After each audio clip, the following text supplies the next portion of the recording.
Light at the end of the slumber, life at the close of the sleep, facing the world with a hunger, clambering out of the deep.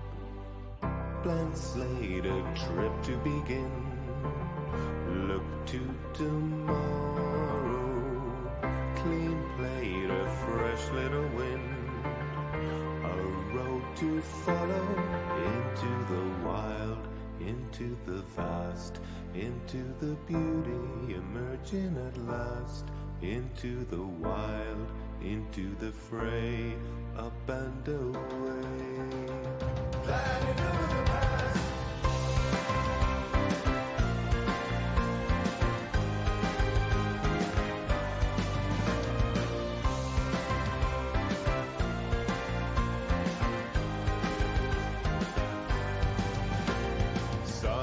The rain and the thunder, Christ for the world is my shrine.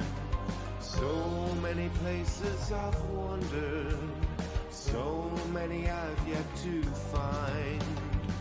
Strong hearts will master the means, firm blades and engines. Small parts I've seen in the dreams, tall towers ascending into the wild, into the vast, into the beauty emerging at last, into the wild, into the fray, up and away, gliding over the past. Strange voices lead me forward,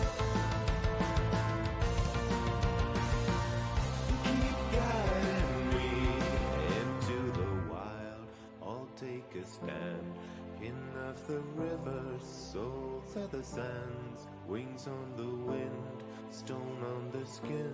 Together we land. Into the wild, into the vast, into the beauty and the dim at last. Into the wild, into the fray, up and away, gliding over the past.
Hello, everyone. Welcome to... Oh, God, I defaulted to our old game. Welcome to Pathfinder Beginner's Box. We don't have a name for this. Damn, someone come up with a name real quick. No, I'm just kidding.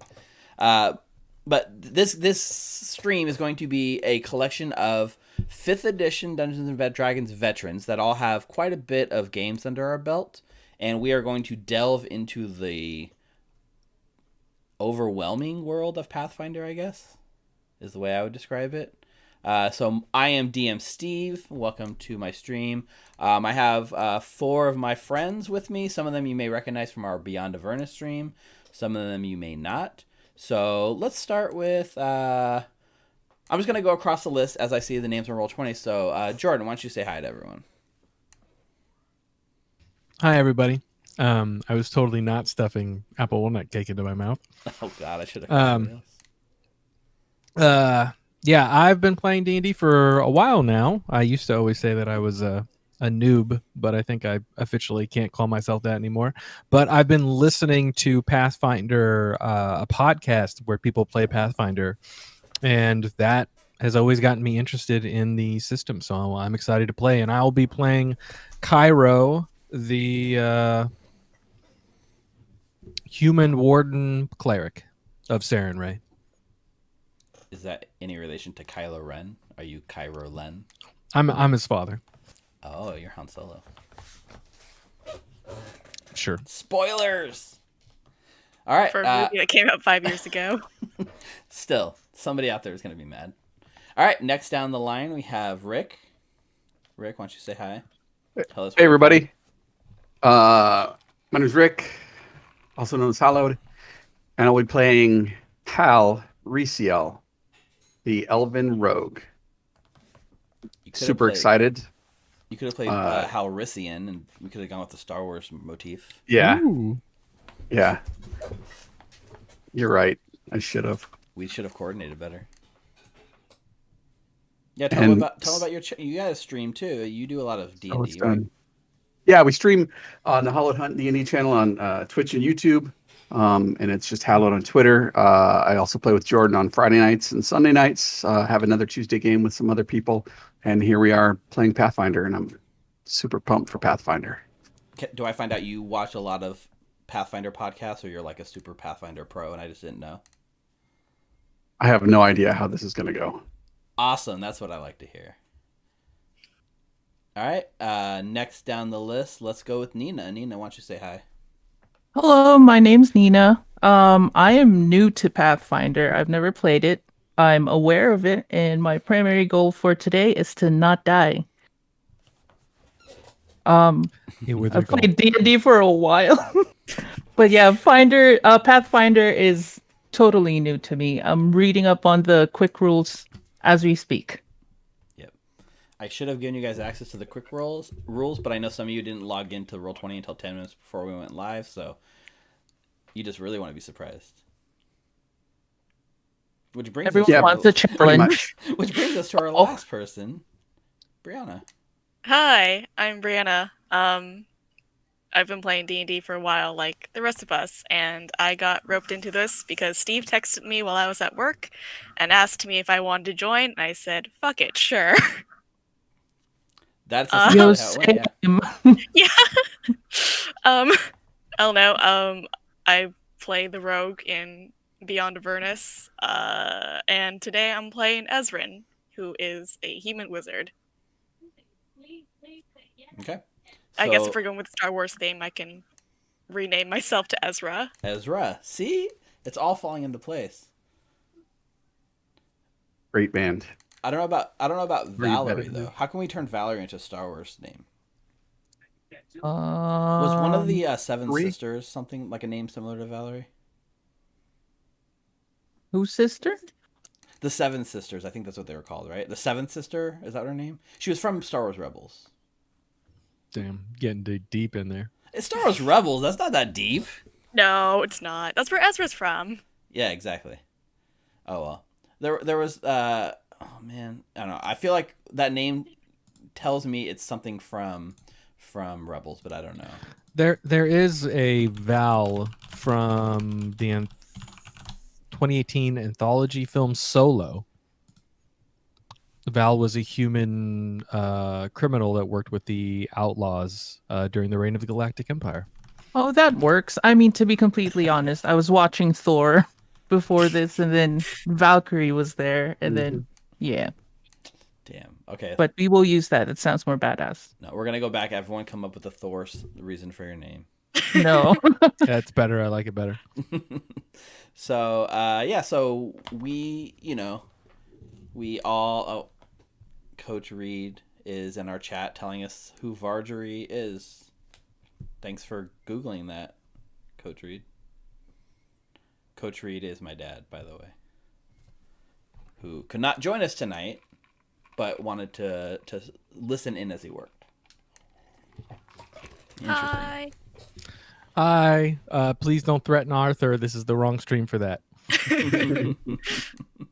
Yeah. So we are playing through Beginner Box. And by the way, my name is Steve. I know very little about Pathfinder until I bought this box. I did buy the book, so there was a humble bundle over the summer.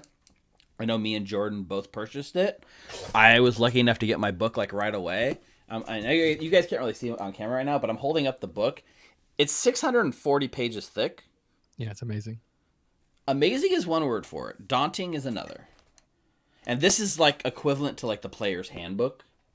So it's basically the player's handbook, except for it's the thickness of like the monster manual and the DMG and the player's handbook all together. Yeah, their system is so dense and so nuanced that if you like play a wizard, they sell a wizard book that you can just buy because that's how much information is in there. It's true.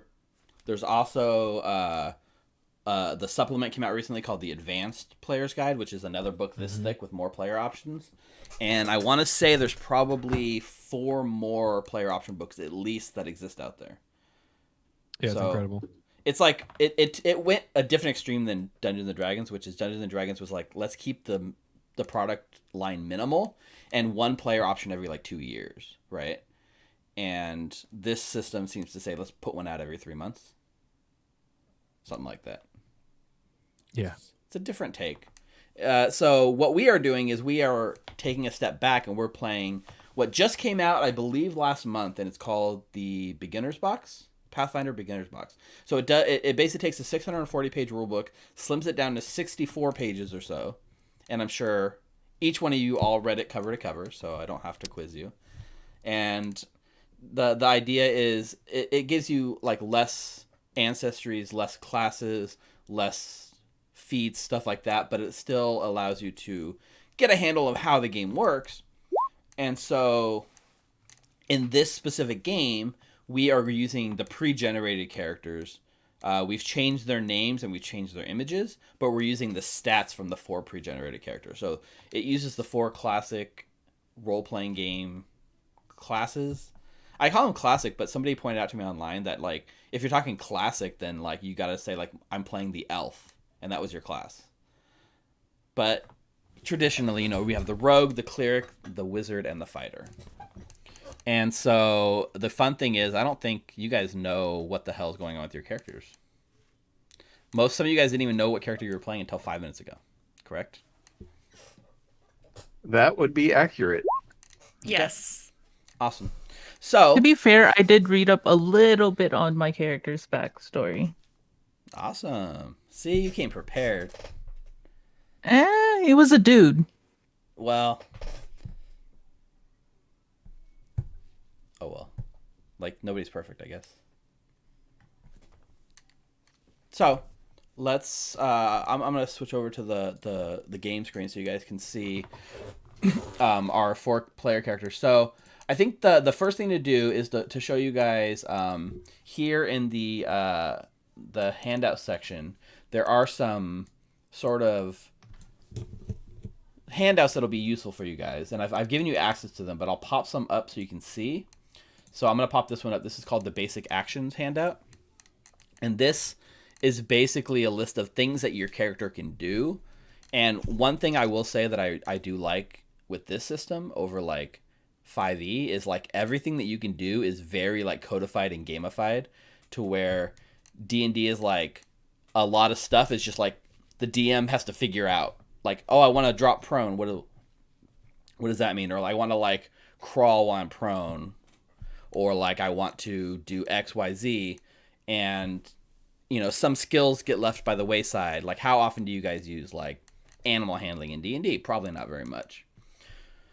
But here, there's a whole list of what they call basic actions, and it kind of allows you to see like what you can do. So the thing to really know if you don't know how Pathfinder works is instead of 5th edition where you have action, bonus action, and move, Pathfinder 2nd edition throws all that out and just says you get 3 blanket actions per turn. What you want to spend those on is up to you. So maybe I don't need to move, so I can use my move action to do something else. So every action that you can do is marked with a specific how many actions it takes. So all of these basic actions take 1 action on your turn. And so some of the things you can see that are kind of interesting is like leap is an action. So like in like 5th edition, if you can run and jump as part of your movement action, right? But here you would do movement as 1 action, and then leap would be like a second action, right?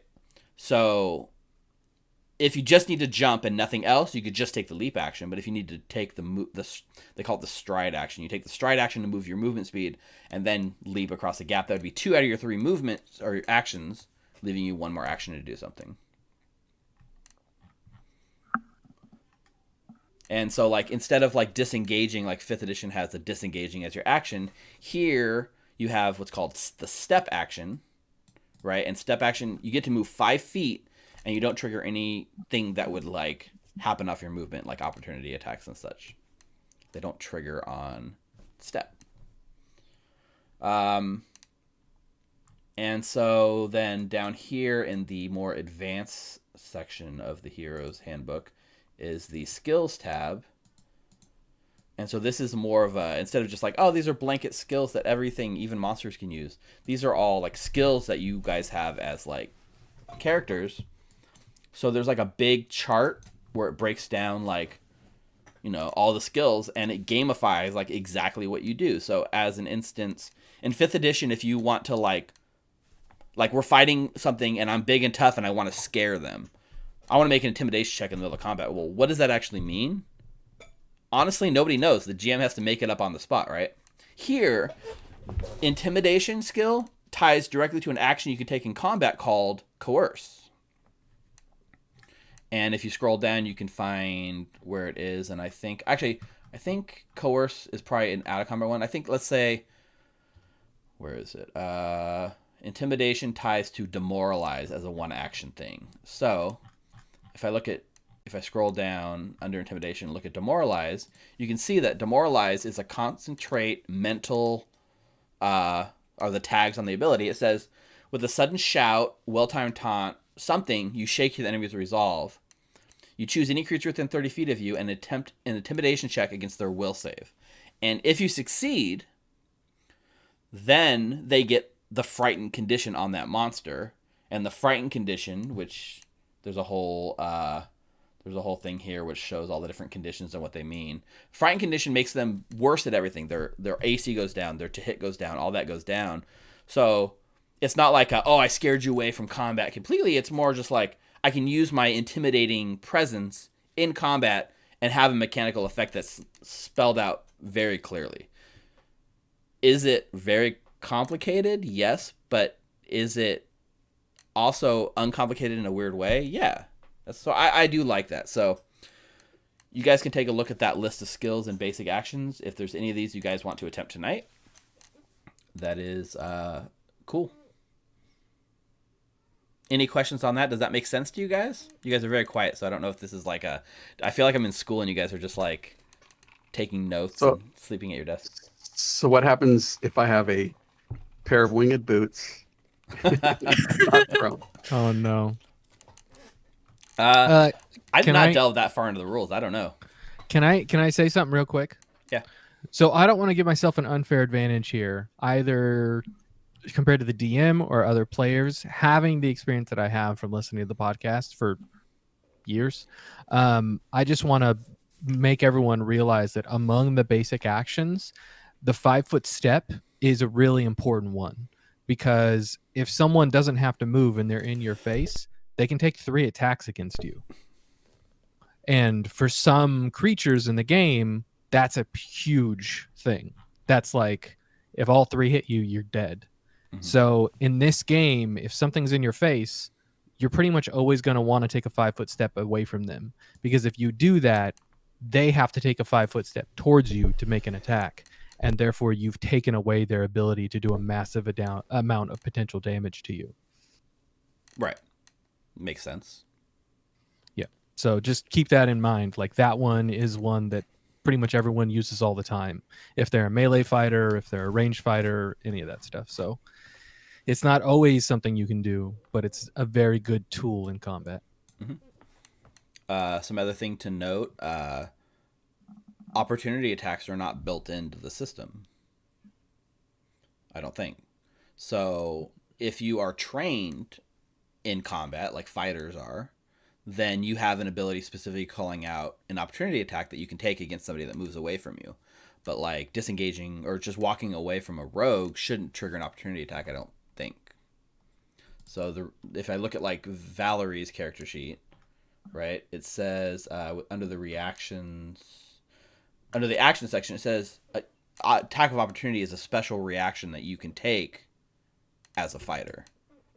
So it's another way to kind of highlight that fighters are better at fighting than everyone else, right? Yeah. It even gets more complicated than that. If you are trained in combat reflexes, you can take more than one opportunity attack in a round. I don't even know what that is. Yeah. That's like the more complicated, the more extreme and powerful version of opportunity attacks. You can do it multiple times. So it's interesting. And the other thing to note is like spells have like different actions that they can be cast at. I think the standard baseline is like 2 actions for a spell, but there are some spells that can be cast at like 1, 2, or 3 actions. So a good example of this is on the cleric. There is the heal spell, and so heal can be cast at 1 action. So what's it say? It says,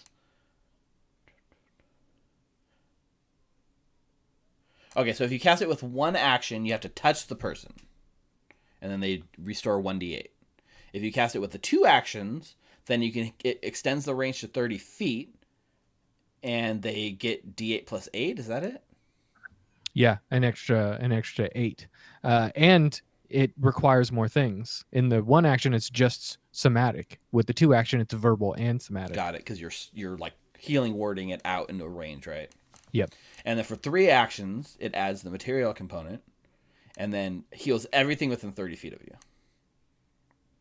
Yeah, because you're dispersing positive energy away from your body. But from what my reading doesn't say, it doesn't say choose willing targets, right? It's everything. It's everything. Enemies. Yeah. Yep. Okay, so there's a lot of little things like that. Weapons have like special tags, so like you'll have tags that'll say like forceful, or sorry, is it forceful? No. Yeah, my scimitar has forceful and sweep. Okay. I don't remember what forceful does. Sweep, I know, is like if you sweep attack, your first attack doesn't get anything, but your second attack of the turn gets like an increase in damage, and then the third attack gets more increase in damage, because it's like that idea of sweeping through things and building up your momentum, I guess. Mm-hmm. So a lot of this gets very nuanced, and I don't know how much of it's going to come up tonight, but like, you know, if you see a tag, it's on one of these like sheets, and if you don't know what it means, ask and we'll figure it out. The other big thing here that I want to call out is spell casting. Okay, so in 5th edition, when you do spell casting, they use the system where you have spell slots. So I have a first level spell slot. All right, let's say I have 2 first level spell slots at first level, and both our spellcasters today have 2 first level spell slots. And so what that means is, in 5th edition, you just pick like 3 spells. I'm going to prepare Magic Missile and Shield and Mage Armor, right? And then I can cast any one of those 3 spells using my spell slot. So I just prepare the 3 spells, I expend a spell slot and cast one of them. In Pathfinder, it goes back to that old school 3rd edition D&D where you prepare a certain spell into your slot. So, for instance, you have 2 first level slots. You pick which spell goes into each slot. So maybe you put Burning Hands in one slot, and then you put like, you know, Magic Weapon in the second slot. You can only cast each one time. Once you cast that spell slot, the spell is like lost, right? So you have to very specifically call out which spells you're preparing. Subtle difference, but do you guys get the difference between that and 5th edition? Like, does that make sense? Mm-hmm. Who's playing the wizard? E. So does that make sense to you, how that spell casting works? The preparing? Yeah. Okay. Mm-hmm. Perfect. So, yeah, so that'll be the little bit difference. And on the character sheet, you'll see like it says daily uses blank out of blank under spells. So when you prepare a spell, just like put like 1 out of 1. And if you don't prepare the spell, then you put 0 out of 0. And that's so you can keep track of how many of each spell you have prepared. Hey, I've got a little bit of information about the traits thing. Okay. So if anyone has forceful, that's the one that builds momentum. So when you attack with it more than once on your turn, the second attack gains a bonus to damage equal to the number of damage dice rolled. And then on the third attack, it's double the number of weapon dice rolled. The other thing I have on the scimitar is sweep, and that makes it so if I hit one person and then the person next to them, I go to attack them with my next attack, I get a plus to my attack because I hit the first guy. Got it. So I got sweep and forceful backwards. Yep. And sweep means you're good at attacking multiple targets in one turn. Yes. Awesome. Yeah, it's interesting. It's all more complicated, but it's nuance. It's not really complication. It's nuance. Right. And so with the wizard, so I added all the extra, or you know, for the cleric I added all the spells. For the wizard, I added the spells that you should have access to, and then you can prepare them as you see fit. The one that I would call out is different. Is you have something called forceful or force bolt.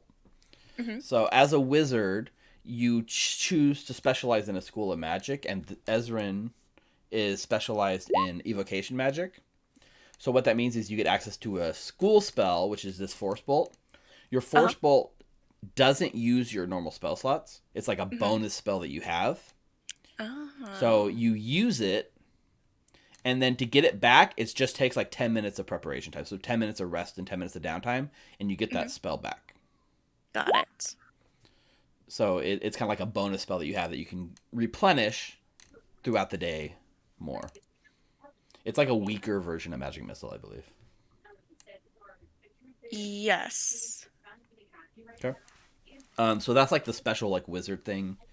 What else do I? So the fighter. What does the fighter have? Oh, as a fighter. So this is something that's different that you may not be used to. In 5th edition, you have a shield. You would just have a +2 to AC all the time. I'm walking around, my shield's up, I got +2 AC, why would I never carry a shield? Here, you actually have to, on your turn, because you have that feature as your class, you put the shield on, and you take an action to raise your shield. And when you raise your shield, that gives you the +2 AC until the start of your next turn, I believe. So if you don't use an action to raise your shield, it's like you're not using it. And then when something actually hits you, you can use your reaction. If you've raised your shield, you can use your reaction to like absorb the blow. And then you reduce the damage by a flat 5, I believe it is. And then you and the shield both take damage, whatever the remaining damage is. And if your shield takes too much damage, it breaks. I think it has 20 hit points, and if it takes 10, it's broken. And then you got to spend downtime repairing it between fights. So as a fighter, you know, you're maxing your attacks with your raising your shield and all of that, and when to absorb the blow and to not. So it gives you a little bit more options as a fighter rather than just like attack 8 times in a round. Attack, attack, attack, action surge, attack, attack, attack, bonus action, attack. So does that make sense for Valerie? Yes. Okay. And then for the rogue, what makes the rogue special? I guess it's the whole like sneak attack, right? Did you take a look at how the sneak attack works on the rogue? I think. So they call it no. Okay, so surprise attack. Enemies are so they have this concept of flat-footed. So if you're in combat, if you're engaged with someone, they're like battle ready, right? But if you catch someone off guard, then they become what you call flat-footed, which reduces their AC by 2, first of all, and second of all can trigger a lot of this rogue stuff, right? So I think if you ever attack someone that's flat-footed, you add extra damage. Flat-footed also applies when they're flanked. Yeah, so when you flank someone, that person becomes flat-footed against the people flanking them. So like if you move into melee range with someone and flank that character, then they're flat-footed, that'll definitely trigger your sneak attack. But I don't think I think the flat-footed condition only applies to the people engaged in melee, but we need to double check that.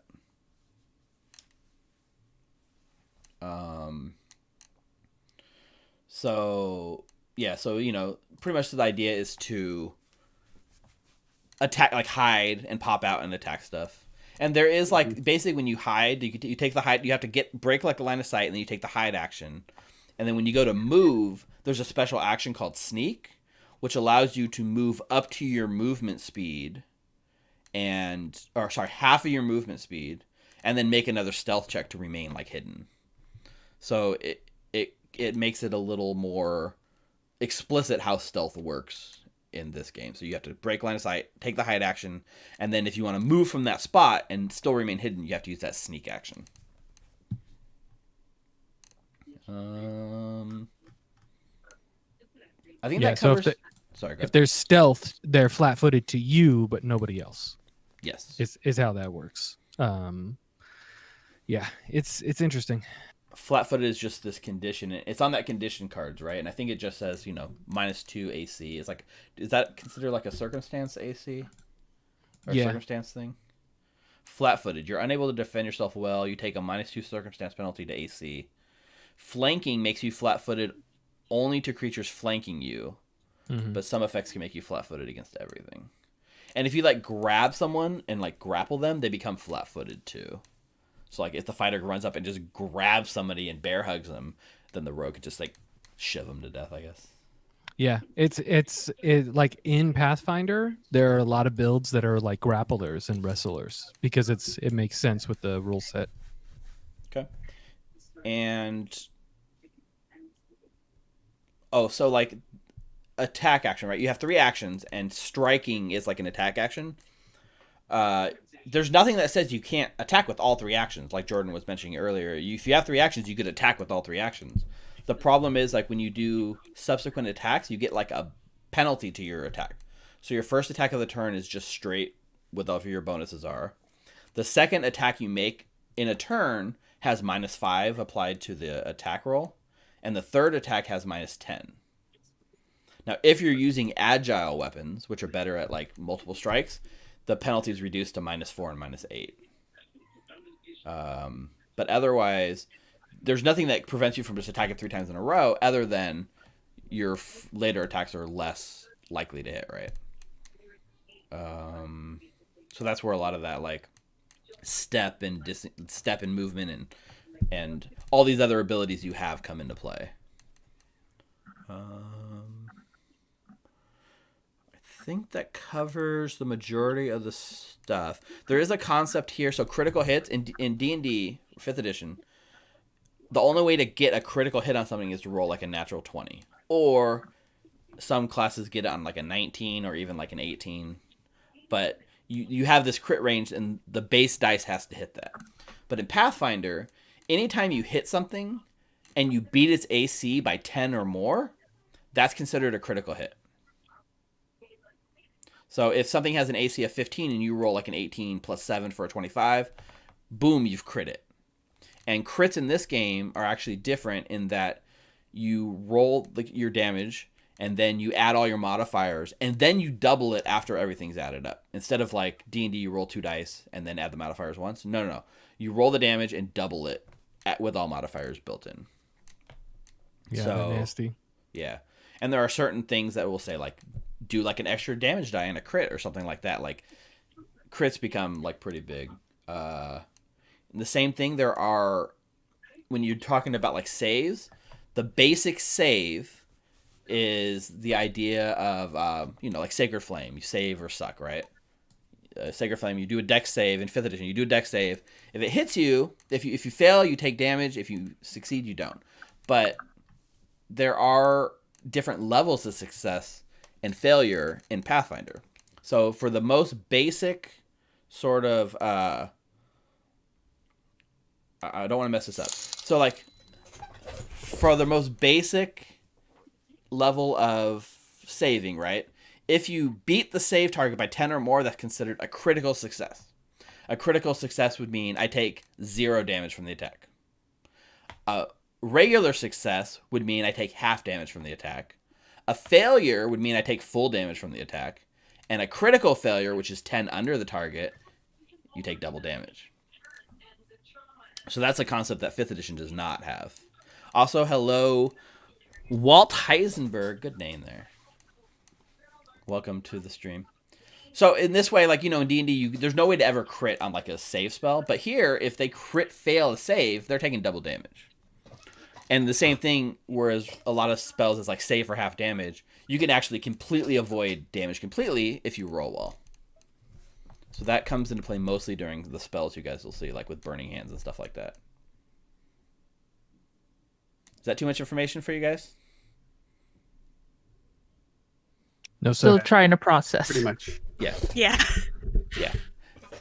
Now, the good news is they did a really good job with this beginner's box because it really plays out like it's a video game tutorial level. Like you ever play like Cuphead and it's like a really hard game, but the first level, they do a good job of holding your hand and making sure you know how to jump, you know how to attack, you know how to parry. Unless you're that one game journalist that took like 10 minutes to get through the tutorial. That is true. And I'm sure there will. So, like, if you came into this game, if we were playing Pathfinder beginner box, knowing nothing about 5th edition or nothing about role playing games, this might feel like that daunting of a task. But with a general sort of like level and a DM that kind of. Well, I'm going to take that back because they hold the DM's hand. I've never seen this before in a printed sort of RPG game. Never happens in 5th edition. They hold the DM's hand through this thing. They say, hey, here's the first combat. This is what you need to do. Pick this thing, roll the initiative for this monster, group them up. Here's your strategy. It like literally talks to the DM and says, it's a tutorial for the DM, and each scenario is built in a way that it's a tutorial for the players. Here's a combat sequence.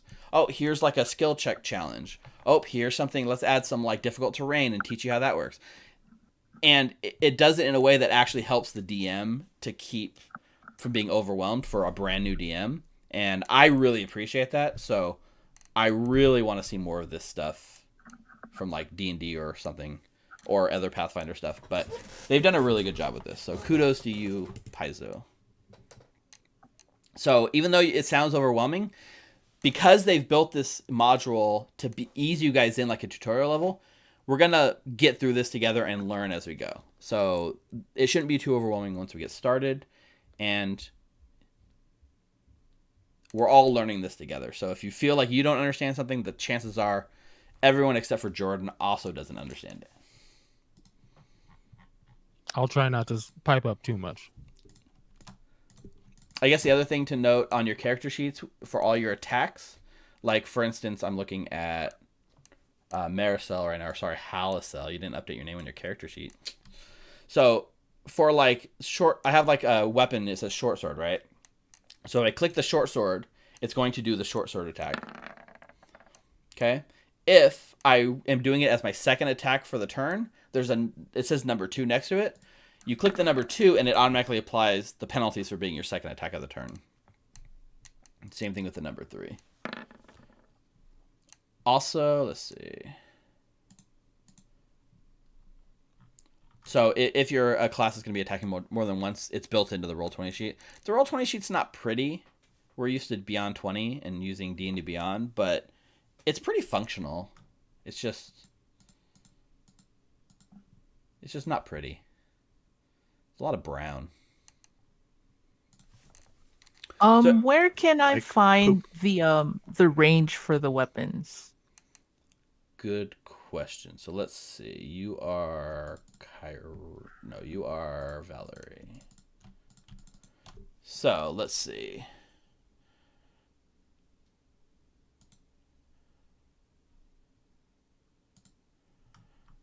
Is it in the inventory? Does it tell you? I see it. Like, it doesn't really seem to say it anywhere, does it? Does anyone else see it? See.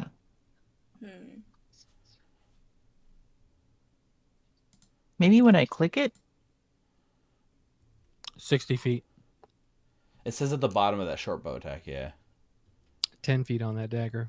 So you can throw it 10 feet.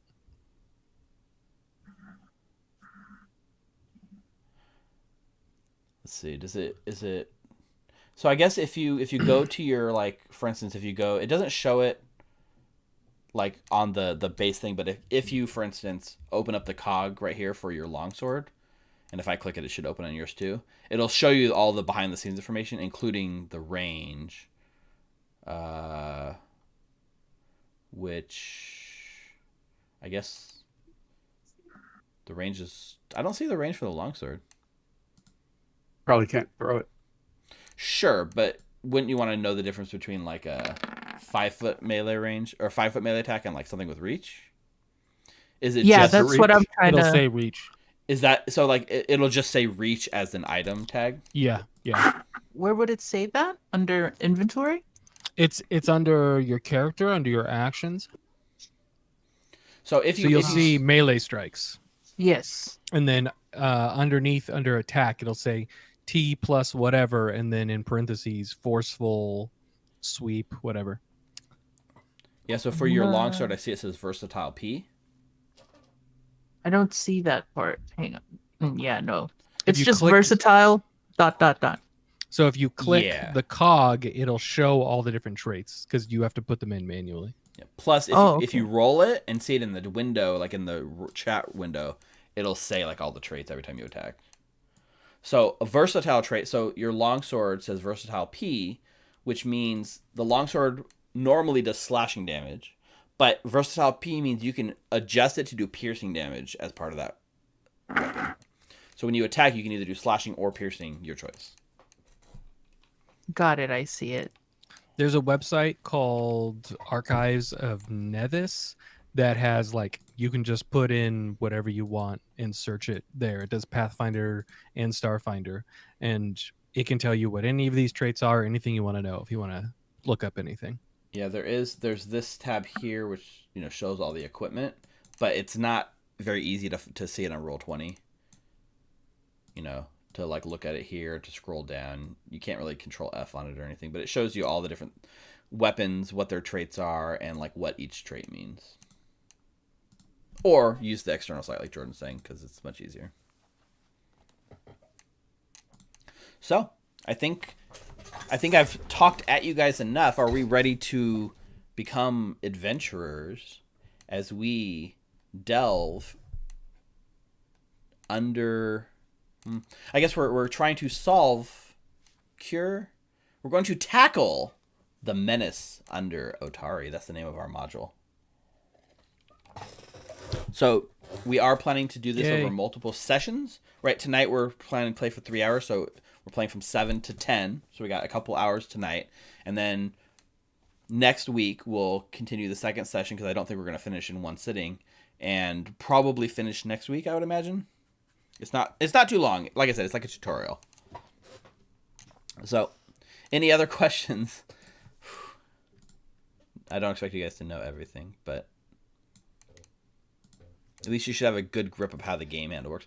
And if you know, since we're coming from 5th edition, 90% of the game's the same. You roll initiative, you take order, you attack within initiatives. You have skills, you roll a d20, you do skill modifiers. The stuff behind the character sheet is much more complex, but it's definitely not worth delving into yet. But the cool thing is, in D&D 5th edition, you're either proficient or not. And if you have certain classes like rogues, you're experts in something, right? There's like 3 levels of training, and 4th if you want to factor in bards being half proficient in jack of all trades. But in Pathfinder, you can be trained, you can be like expert, you can be like legendary. There's like finer tuned levels of skill that you can do. So... at first level, you guys are usually trained or not, but like as you get higher in level, you can be so good at something that you've got like a +30 to stealth, and you can make Ava from Beyond Avernus into like a sucker with your +30 to stealth. Yeah. So another interesting thing for skills, usually you're not allowed to roll for something if you're not trained in it.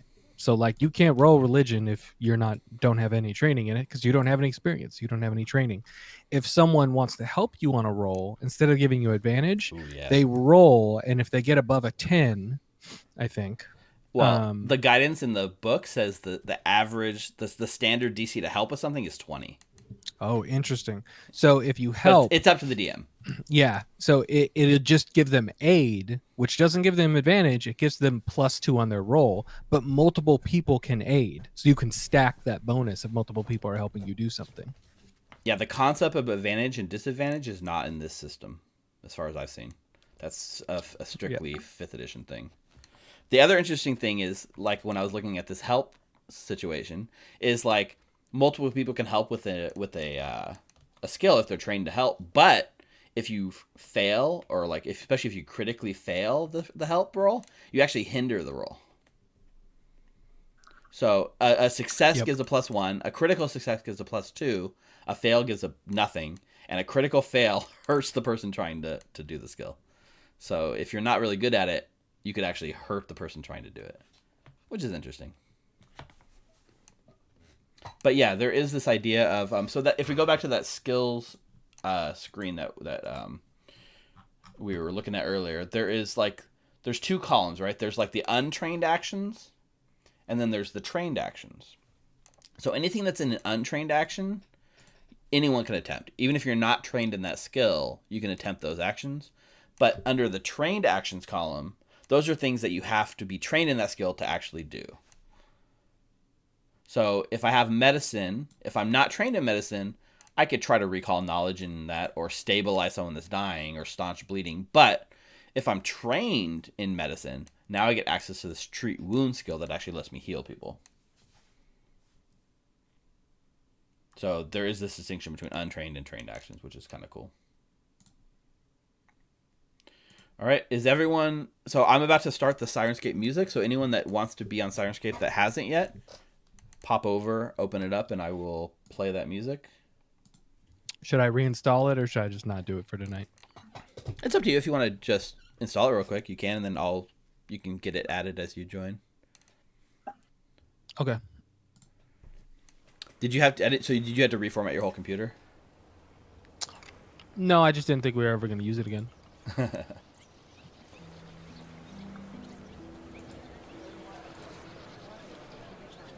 Okay, so welcome to the town of Otari.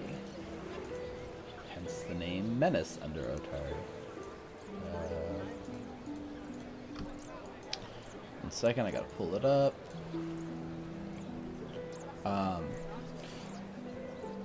The small seaside town of Otari is known for its fresh fish and skilled sailors. But above all, it is a big logging town, providing valuable wood to the nearby metropolis of Absalom. But for you, Otari is home.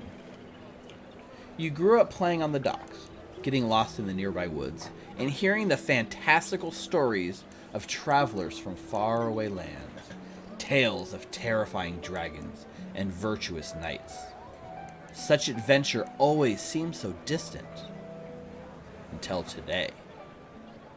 Word has begun to spread around Otari that there's a problem down at the Otari fishery.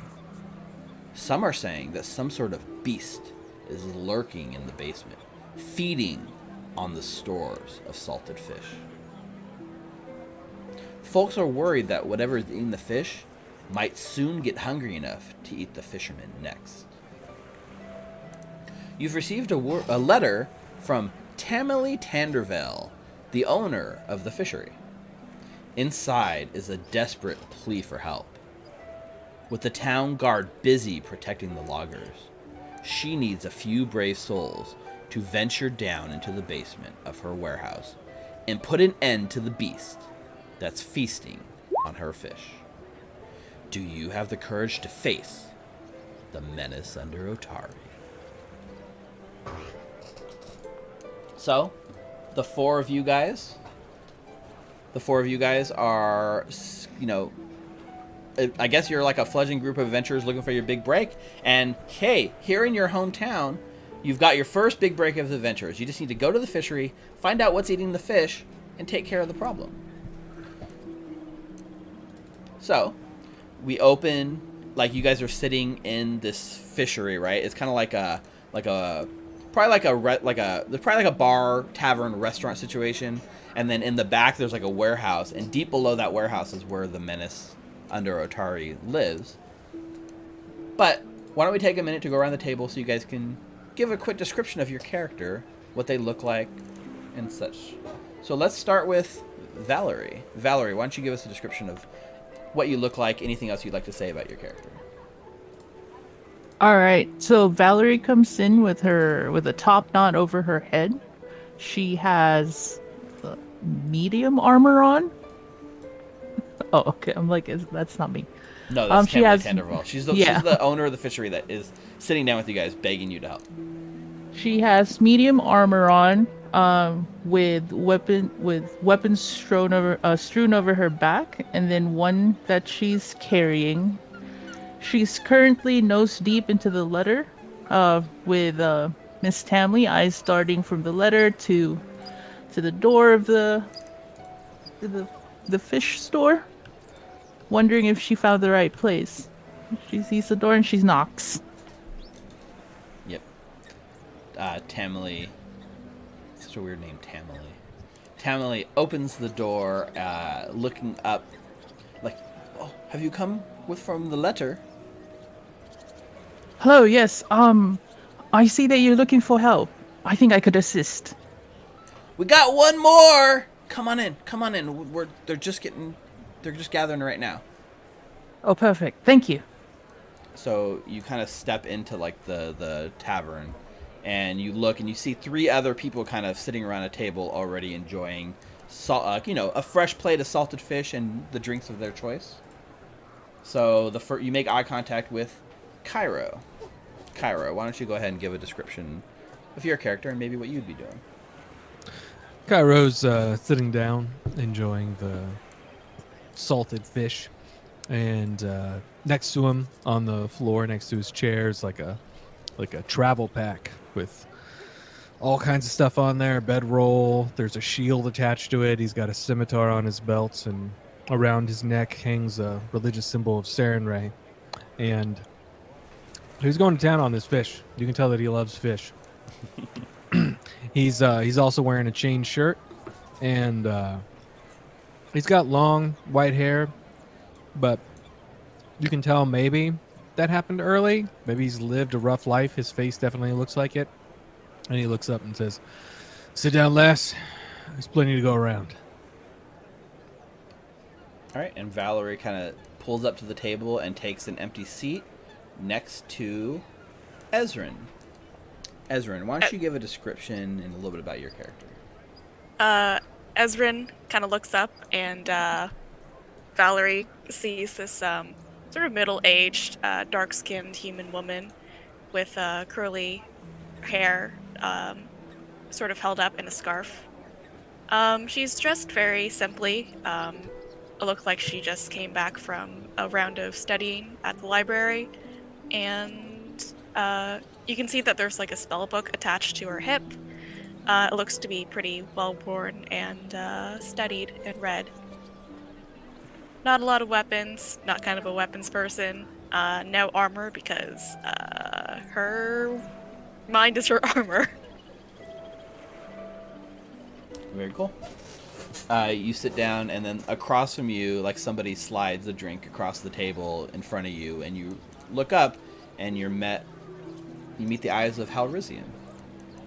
Yeah, Halrizian's brown-skinned elf. He's got long braids tied in a top knot that go about halfway down his back, and he's fidgeting with his dagger. He's underneath his nails, and then he'll like carve into the table really quick. And when somebody looks at him, he brings him back. He's wearing just plain leather armor. He's got a rapier on one side, a short sword, but he's dilly down his dagger, flipping it through his fingers, like carving his name on the table, and like covers it with his hands and looks around. He seems like he's always on the lookout, as if he's been one who's used to being in trouble. And Tamali kind of comes over, and she's wiping a bit of sweat off her brow. She's like, "Oh, I'm sorry, it's busy today. So, as I was saying, I need somebody to go down there and find out what's eating my fish and take care of it, because word is getting out that this thing is down there, and I can't lose customers. So, I'll make it worth your while." And she kind of looks around and she says, "I'll pay each one of you 10 gold if you can free my tavern from the menace under Otari." Kyra's got a mouthful of fish, and he's like, "No, all isn't a good deed." And then she says 10 gold, and he goes, "Oh yes, of course. That is much appreciated. Thank you." When you're all ready, you can in the back. There's a staircase down. I keep a cold storage down there. There's a bunch of barrels of fish. Something's getting in and smashing my barrels and eating the fish. I don't know much more of that. Just a second! Sorry, I gotta get going. If you need anything, just let me know. And she scurries off to begin waiting behind the bar, leaving the four of you guys to sit around and discuss whatever you would like to do next. Hello. Pleasure Hello. to meet you all. Hello. Hello. Have you all been waiting long? No. Not really. Oh, that's perfect. For Cairo to eat, or for the job? For the job. Not as long as Cairo to eat. When we arrived, he was already on his second or third plate. Oh goodness. I love fish. You do? Is there not a lot of fish where you came from, or? No, I've stayed here for quite a while. I was not born here, but this is kind of where I teach the blessings of Sarenrae. But I come here and eat often. So when I heard that I could be paid to eat fish and protect fish, I said yes. That's very virtuous of you. Ezrin looks at the super high stacks of plates in front of Cairo and looks mildly disgusted. Do you want some? I'll pass. Okay. I'm ready, by the way. And he just like takes the plate up and then just kind of tilts it and just opens his mouth and kind of just takes his hand and just puts the rest of the food into his mouth and he's like, I'm ready to go. Do you want to wash that down before we head down? I don't want you to choke on it. He's or standing up. anything. He's standing up and he's holding a pint of ale. No, Oh.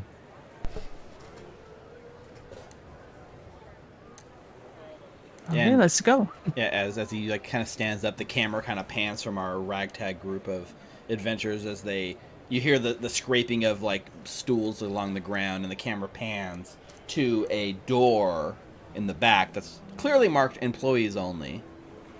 And the camera kind of goes closer to the door until it kind of like goes right into it, and we like do like a crossfade as our characters are traversing down into the beneath the fishery. So, ping you guys over here. I wonder, you said something big is getting in. Maybe through a hole, or does it come in when it's small or grow when it gets in here? I want to take a look around. Yeah. The stairs leading into the basement of the Otari fishery creak with age as you make your way downstairs to find the beast that has been eating all the fish. In the center of the room, between stone pillars holding up the fishery overhead, are barrels filled with salted fish. 2 of these barrels have been smashed open, spilling their contents onto the floor. In the east wall is a large hole, opening into darkness. So, you guys can feel free to move your characters down the stairs into the fishery. And why don't you guys go ahead and describe to me what you guys are doing down here. Each of you guys take turns. Give me, I want everyone to give me, a quick description of what they would be doing initially as you come down.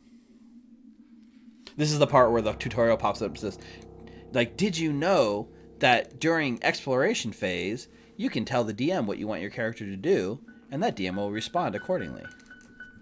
Press OK to continue. So, each one of you guys gets to tell me one thing your character would be doing.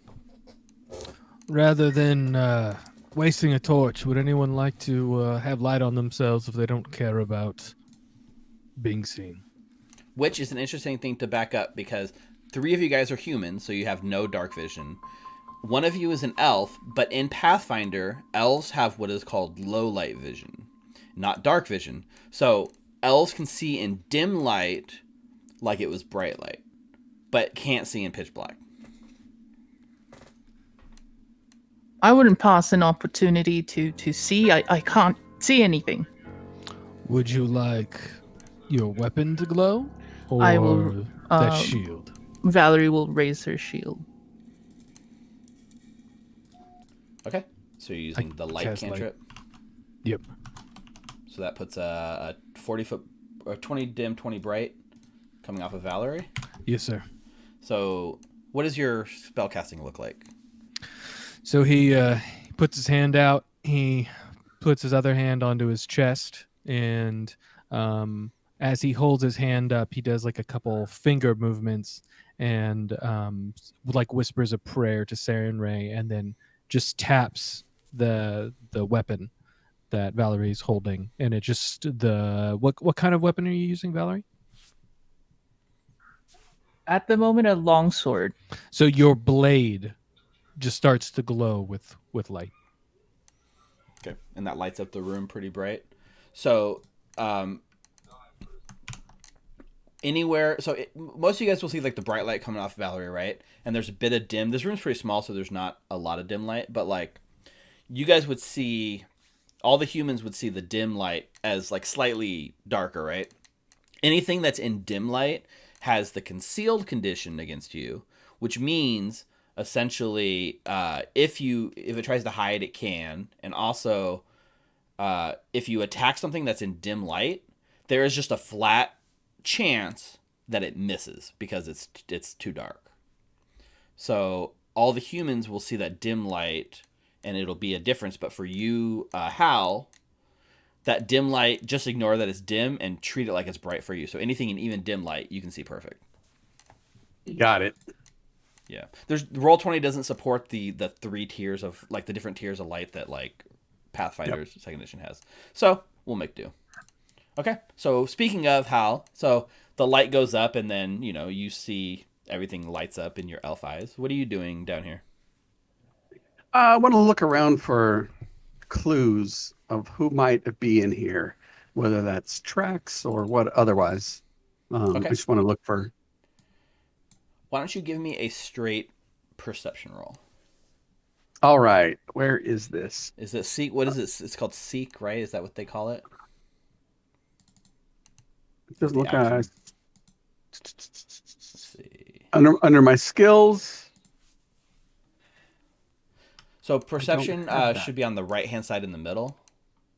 It's split out different from all the other skills. Gotcha. Perceive. 22. So as you do like a perception and you start looking through here, there is very obviously a set of like small humanoid footprints that leave with your 22. It actually seems to leave like the impression of scales. It seems to be some kind of like lizard creature that has been down in here. Point that out to my comrades. Look here. It looks like there are some kind of prints here and here. You can see some markings where the scale has scraped across the floor.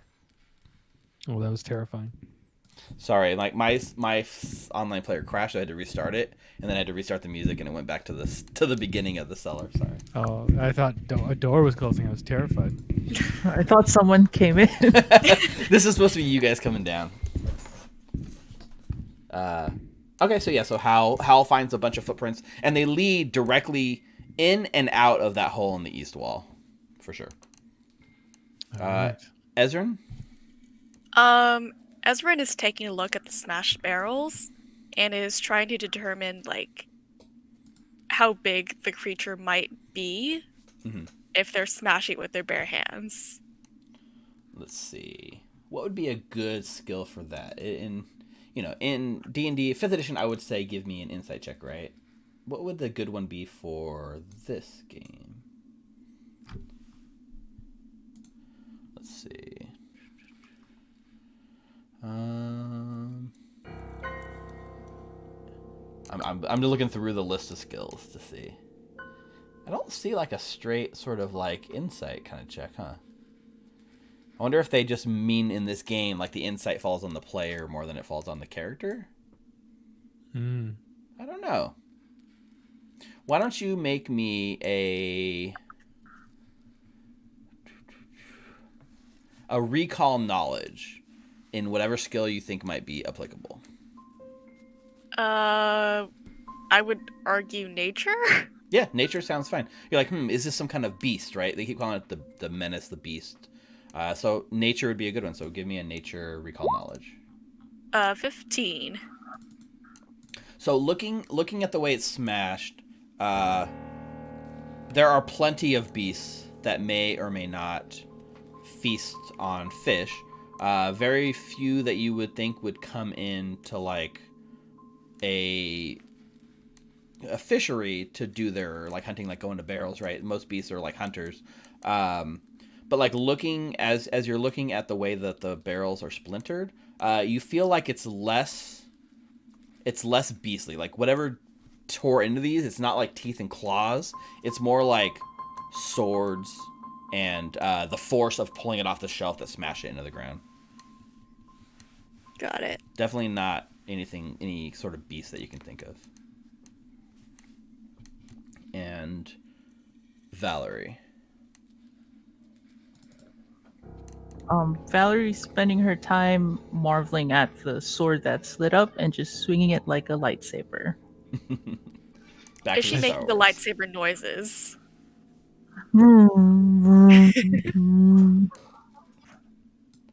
Okay. So Valerie is sitting here and like doing the like lightsaber thing and like casting light like kind of down this little like hole, right? And the eyes, you're kind of like looking in that direction. And as you're doing that, you hear basically you hear a strange chittering coming from that direction. And basically coming up the bottom of that tunnel, you see a rat the size of like a dog kind of tearing up that tunnel your way. And it, from the sound of it, it does not appear to be alone.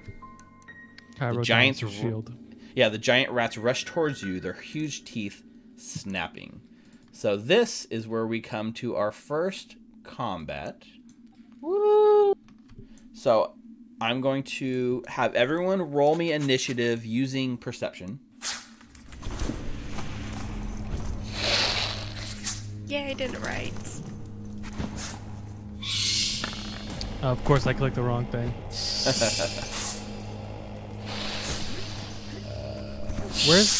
Where is it on here? Should be in the on the middle, right? No. Right next to perceive on perception. Oh, there it is. hit Like in points. the Totally middle right. Yep. of the box. The one place I didn't look on this entire sheet. Of course. Well, you all beat the rats. That's good. Dang, natural 20? I feel like I wasted it though. It makes sense because you're doing the lightsaber thing. You're the first one to see him coming, right? So remember, on your in combat, you get 3 turns, right? You get 3 actions. Sorry, 3 actions on your turn to do anything you want to do. So, Valerie, you are first up. What would you like to do? Question for did everyone see and hear the rats? They're not stealthy at all, so everyone at this, there's no surprise or anything, especially because you guys' perception beat the rats. So, like, you noticed the rats way before the rats noticed you, which is why you guys are all acting first. So, yeah. Okay, so I'll pull out my longsword, and then I will move towards the rat. Okay. Haha! So you use the stride action, right? Stride is that what they call the movement action? Yes, the stride. So And what's your speed? 25. Okay. So you can move up to 5 squares. And like the interesting thing too is like wearing heavy armor actually like weighs you down in this game. So your base movement speed might be 30 feet, but because you're wearing chainmail or plate mail, it lowers it, which 5th edition does not.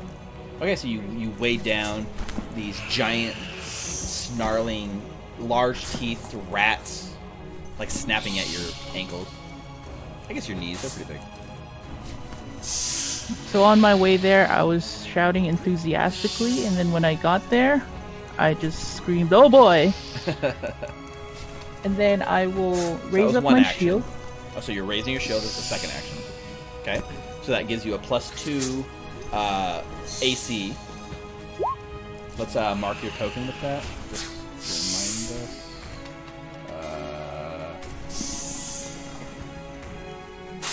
I guess I'm just gonna put this as a shield.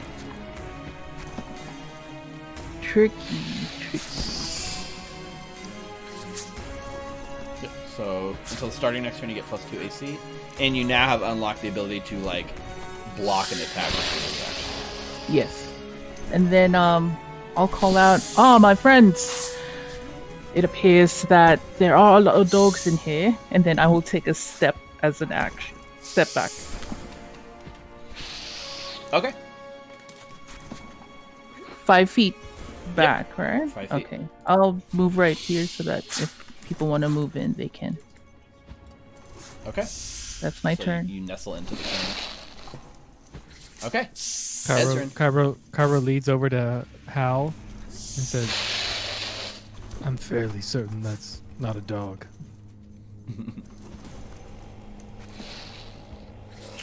Alright. Ezrin followed by Hal. What is the rules for moving through, like, ally spaces? Good question. Jordan, do you know? I'm fairly certain it's the same as D&D 5e, but the difference here is you can move through enemy spaces as well to avoid stuff like attacks of opportunity. You have to roll for it.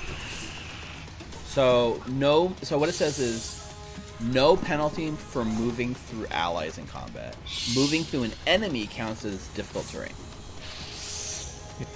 So you actually Also, yep. can I break up my movement? So like, can I stride, attack, and then like keep on moving as part of that same action? I do not think so. No. You can, but you would have to use another action to do like a step. Or take a second stride, right? Yeah. All right. But yeah, so there's no way, like, you don't take, it's not like D&D where you have 30 feet of movement for your turn. You take the stride action, move up to your speed, and then take your second action. So yeah. All right, I kind of figured. Okay, so Ezrin is going to cast Ray of Frost on this rat dog right here, and I will roll to attack. So that's an attack roll. 14. 14 misses. So like it just like glances right off the back of like the rat's like fur, and like the side of the wall gets hit with like crystal. What does it look like when you cast a spell? Like, do you have a focus or something, or how are you doing it? She is frantically flipping through her spell book to figure out how to cast a spell, and I guess that she gets so absorbed in it that doesn't work. And once she sees that doesn't work, she's going to use the stride action and skedaddle behind the other people. Okay. Over Perfect. here. Is that it? And yes, that is it. All right. Halaristiel followed by Kyra.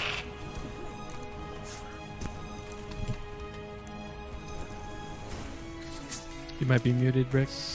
Yeah, I'm not seeing the basic action of like sneaking or hiding. I think it's actually under skill. It might not be called out in the basic rules. Oh, so under skills we have sneak and hide under stealth. Gotcha. I would like to stride Okay. over here. Okay. And hide. Okay. So then you take the hide action. So I think I don't know if you have to actually roll until it matters. Okay. Yeah, I guess it does. Okay, so the interesting thing, so this is the first instance of what we call like a secret roll. So since you're hiding, you don't know how well you hit or not. So the roll is made by me to me. So if I roll this, does it roll it to just me? Let's find out. Nope. I just didn't click it on. I wasn't sure. Okay. Well, you got a 14. And you know that because I don't know how Roll20 works. Okay, so you take your second action to hide. Now you're hidden from the rat. And you have one more action. Not sure if there's anything else I can do because I'm trying to hide and be sneaky. Yeah, for sneak, right? Once you've successfully hidden, you can use sneak to move up to half your speed and try to stay hidden. Or you can just stay where you are. No, I'm gonna stay here. Okay. If they attack me, I'm dead. Okay. Kyra. Followed by the rats. All right. Kyra says, "Don't worry, Ezrin. I've got this." And hefts his shield in one hand and his scimitar in the other, and strides over to the rat. Okay. So what's your movement speed? Oh shit, 25. Exactly. Exactly what you needed. My goodness. Okay. Yep. Every time someone goes down that tunnel, you hear, "Oh my god!" So I would have stopped there. I just dragged my dude over, but Sure. I was doing it one square at a time. He sees this, and he's gonna take an attack at this rat right here. Okay. Make your attack roll. No penalty for the first attack of the round. Let's see how this goes. And I miss. 14 misses. All right. This is the first real danger you guys have ever faced in your adventuring career, and you can just see like the scimitar like quivering in your hand, I guess. I don't know. Yeah. And then, he would take a step back normally, but he doesn't want to leave Valerie there, so he's just going to raise his shield. Okay. And that's his turn. Okay. Let's do this, lass. Oh, it's so nice to have company here. All right. So They're not dogs. Just so you know, they're not dogs. It's very hard to see, sir. All right. So this first rat here is going to he's running up the stairs, and Cairo's there with the shield up and raised, and I'll mark you with your mark you so you know that you have it too. Okay. So the first rat is going to take an attack against Cairo. So that is a Jaws attack. That's a 22. Holy crap. Yeah, What's even your if I AC? shield block, it would still hit. 17. Yeah. Or, 18 now. Right. So, yeah, so right. So do you want to use your reaction to, absorb the blow? Do I have to do that before or after you tell me how much it is? I don't know, but Roll20 rolled the damage so you can see it, so... Oh, you can't see it. Okay, yeah. I think you would...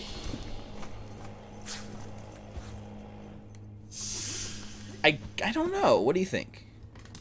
I'll look it up, but... What's your guys' gut reaction? Should I tell the damage and then you choose if you want to absorb it? Or do you just raise the shield and take the damage?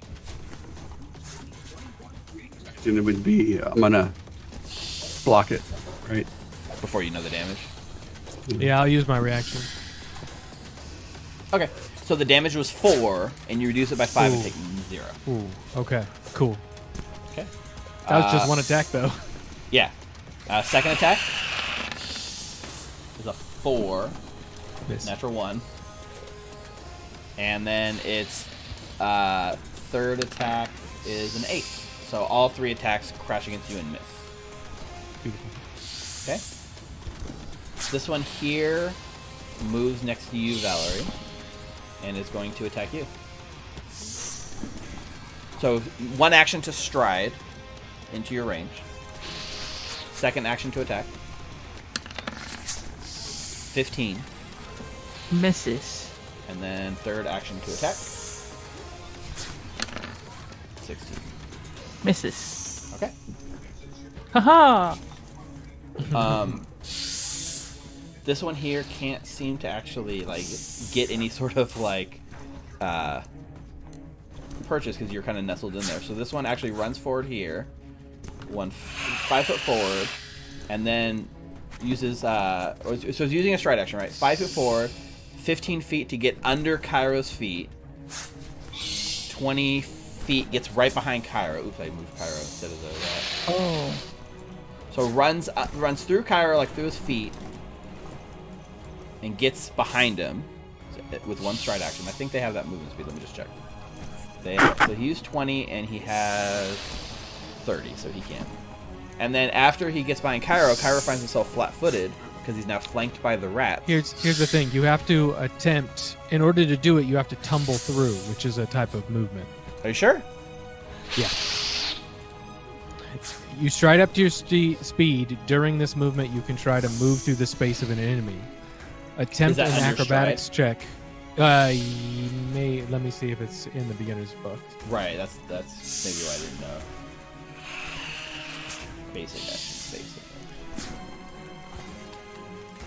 So stride, it just says you move up to your speed. It doesn't say anything, so that's probably why I didn't know.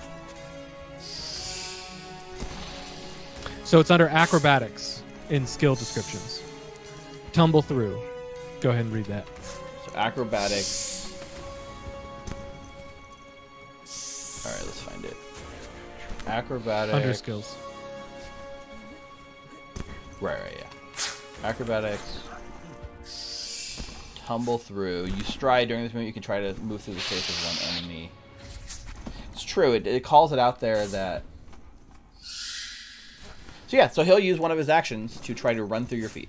So you make a reflex. Oh, what's your reflex DC? Do you have a reflex DC? Yes, I do. I have reflex. The rat got a 21 acrobatics. Damn, that's super dope. I wish I knew where it was on this character sheet. Let's see. Character AC. sheet.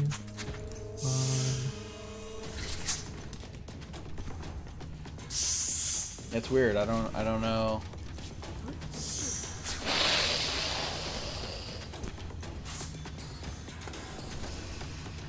I'm looking it up. Yeah. For now, I'm gonna assume the 21 gets through because it's a pretty high roll. So it uses one action to move through you, one action to. I guess the one action would just be the tumble, right? It just it counts as it's a part of the stride. Right. So it tumbles through you to the other side, and then catches you flat-footed as you find yourself surrounded, and it's going to take its first bite against you. Okay, I have found it. Go ahead and take the attack. I got a 9. Miss. And then... Oops, sorry. The second attack was another 9. Miss. Okay. So it catches you flat-footed, but it's not able to actually successfully do anything. And so the last rat is going to do the same thing. Oh, the other thing I would say, Valerie, I think moving out of your range triggers an opportunity attack if you want to take it. Yes, I was gonna bring that up too. Okay. So what does opportunity attack allow you to actually do? It says that if a creature that I can reach, so I believe it passed me, like on my range, yeah. Okay. So yeah, go Makes ahead a and make ranged that attack, roll. uses an action or a move trait. Yep. It was definitely using the move trait because it was the tumble. So go ahead and make that attack. So, okay, with my longsword Yeah, because that's what you have. or my, yes. Yeah. So as it runs by you, 16 hits. So the rat, that's a lot of damage. So the rat, so before it actually gets through Cairo's legs, you actually slash it and kill the rat. Hell yeah. Watch out, Cairo! So all that stuff about attacking you, it missed because it was dead. Okay, I have the reflex. We might need this for later, so we might want to figure this out. All right. So then, it's sorry. 10 plus the level of the creature plus their dex and their ability bonus. So class level, proficiency, ability bonus plus 10. So what is your DC? I will tell you that in a second. Because this other rat just rolled a 24 to tumble through you guys. Oh, it definitely made it. Okay. So it tumbles through you guys and then has 2 attack actions, catching you flat-footed. So Jaws attack an 18. That just hits my DC, and I don't have any reactions left. Right. So you take 3 piercing damage. Ouch.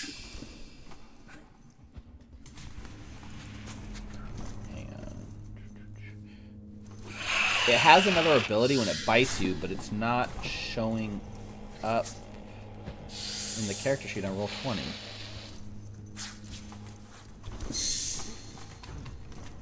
Weird. I'll look it up in a second. And then his second bite against you is an 11. Miss. Alright, and that's all the rat's turn. Valerie. Stop hitting the old man, I say, while I hit the one right in front of me with my longsword. Okay, yeah, go ahead. 27. Dead. Yeah, because that crits too. That is true. It is a crit. So you dealt 22 slashing damage to that rat, and it did not survive 22 slashing damage. Okay. And then I'll use my second action to stride to the next rat dog. And then for my last action, I'll hit it again with my longsword. Oops, sorry. That should be like attack number 2, right? Right, so -5 off that. Okay, 15. Which one were you attacking? Uh, I guess there's this only one. Okay, so 15 does hit. 12 slashing kills it. So you slice through 2 rats. And that was all 3 of your actions, right? Yes, that's the end of my turn. Okay. Ezrin, I figured out my reflex DC. what is it? It's 15. So everyone look at your character sheet. Class DC is the number you start with, so it should be 11 for everyone because your base DC is 10, then you're level 1, so it's 11, and then you add that to your reflex saving throw number. So under reflex, it'll say T or E or whatever, that number, you add that to your class DC, and that's your reflex DC. Surprised it's not called out on the sheet somewhere. Yeah, I agree. Because it's not something you normally do, right? It's like a passive sort of thing. But okay. Yeah. So, Ezrin. Alright. Ray of Frost, another time on the one that is on Cairo. Go for it. There we go. Ooh, 11. Yikes. 11 misses. I think this low time light's you really hit not you happy with completely me. missed the rat and just hit the wall right where Hal Rosin's like crouched and hiding, and it just like would have hit Hal in the face had he been standing fully. And I guess I'll use an action to raise my shield. Do you have a shield? I do have a shield. Wow. It's incredible. That's pretty interesting. That's awesome. I don't know how to pop that up in chat, but I can put it on my token. I don't see it on your character sheet. I mean, No, Under held items, in your inventory. yeah. Plus, raising a shield is like I think it's a class feature. oh, is it? I think so. But like, I see like under yours, I don't see a shield anywhere. Under armor class? Oh, I see. I'm not entirely. Oh, I think that is how much you're like tracking the health of your shield, right? How much damage your shield's taken. Yeah, that's what that's for.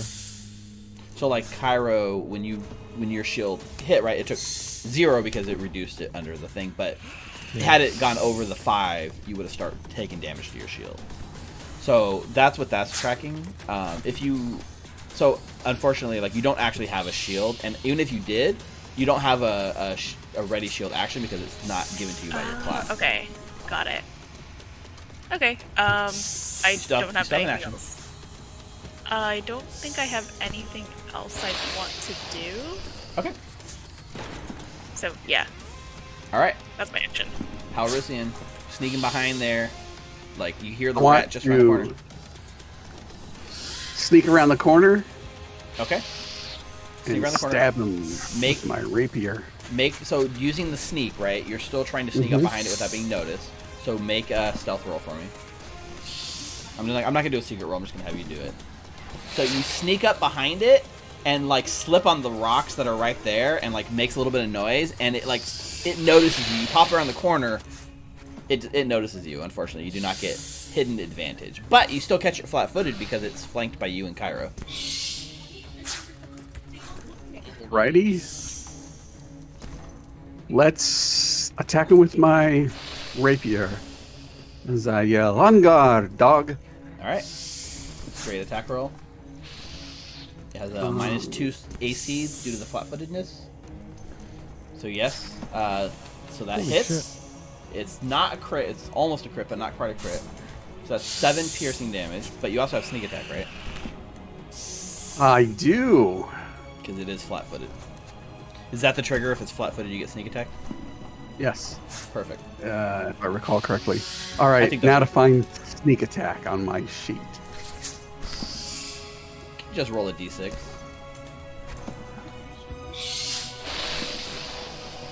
Damage only roll. All right. That's it. So 5 more. So with the sneak attack damage, that's enough to kill the last rat. So you pop out, you make a bunch of noise, but it doesn't matter. You still skewer this thing. So how would you like to do this, Halrusian? So I jump out and I've got my hand in the air and my rapier ahead of me, and I salute Cairo and say, "On guard, dog," and then I skewer it in the back of the head as it's leaping towards Cairo. Oh, thank you, young man. I do have to say though, impressive, everyone. It wasn't a dog. It's just a really big rat. Oh god, back to the footsteps in the door. So as the rats kind of finish dying, the immediate threat is over. You can feel your adrenaline rush in your heartbeat. You successfully defended yourself. And Valerie, like holding your like lit sword up, you kind of like see this long tunnel seems to lead into some sort of like underground cavern, and up here you can see like just ahead a very like steep sort of like drop off that leads down.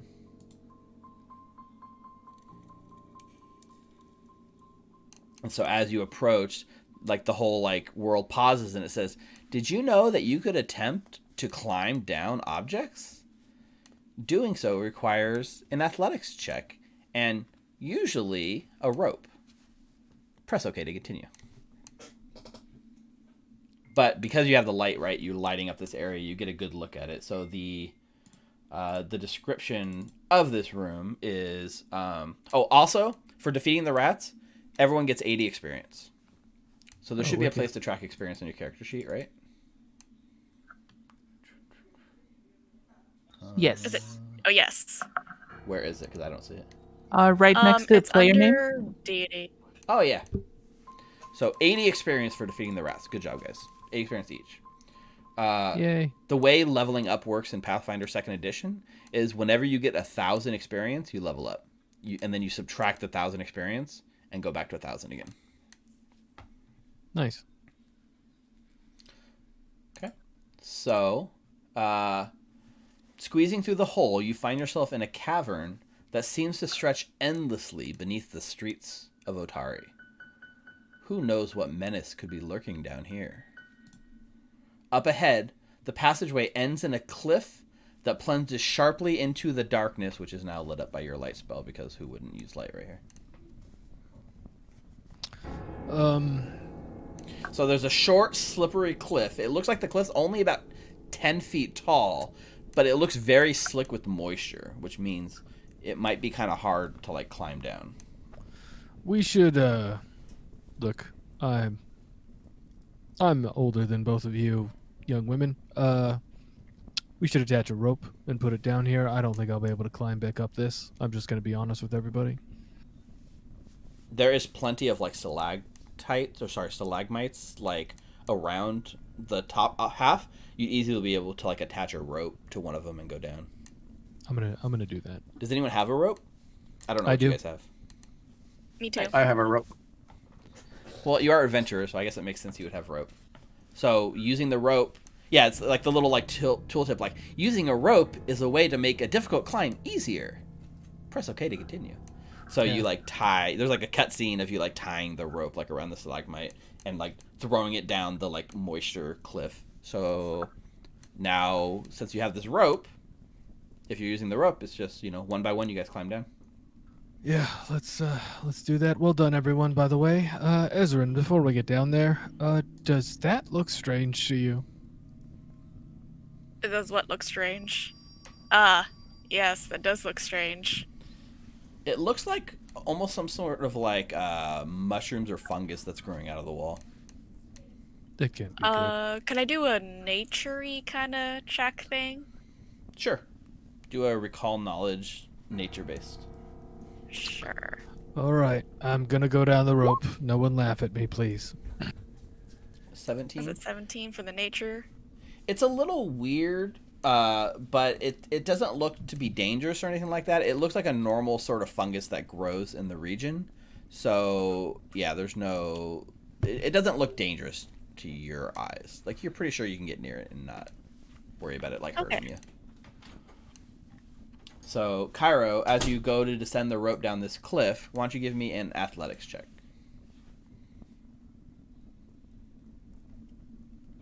Yes, sir.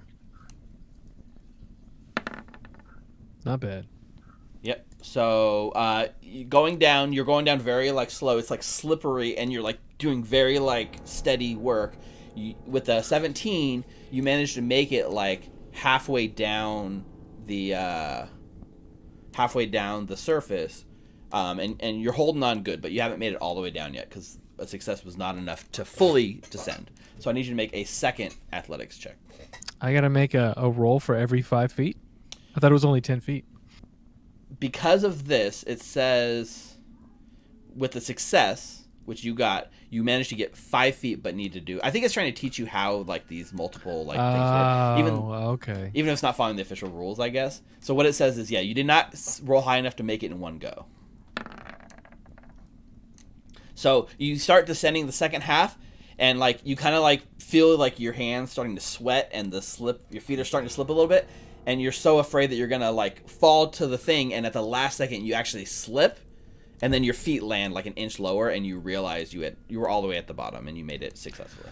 Oh god, I thought I was gonna break a hip again. All right, everyone, I'm down. Let's go. Wait. Oh, you should all probably come down too. Yep. So whose rope did we use?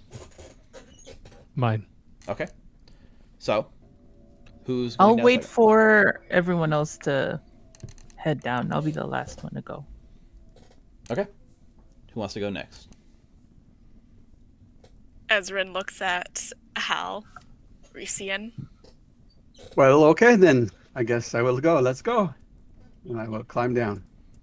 All right. Give me your athletics check. Kyro's standing at the bottom watching, everyone's standing at the top, and it's just like one by one. Oh my god. Oh no! Natural 1.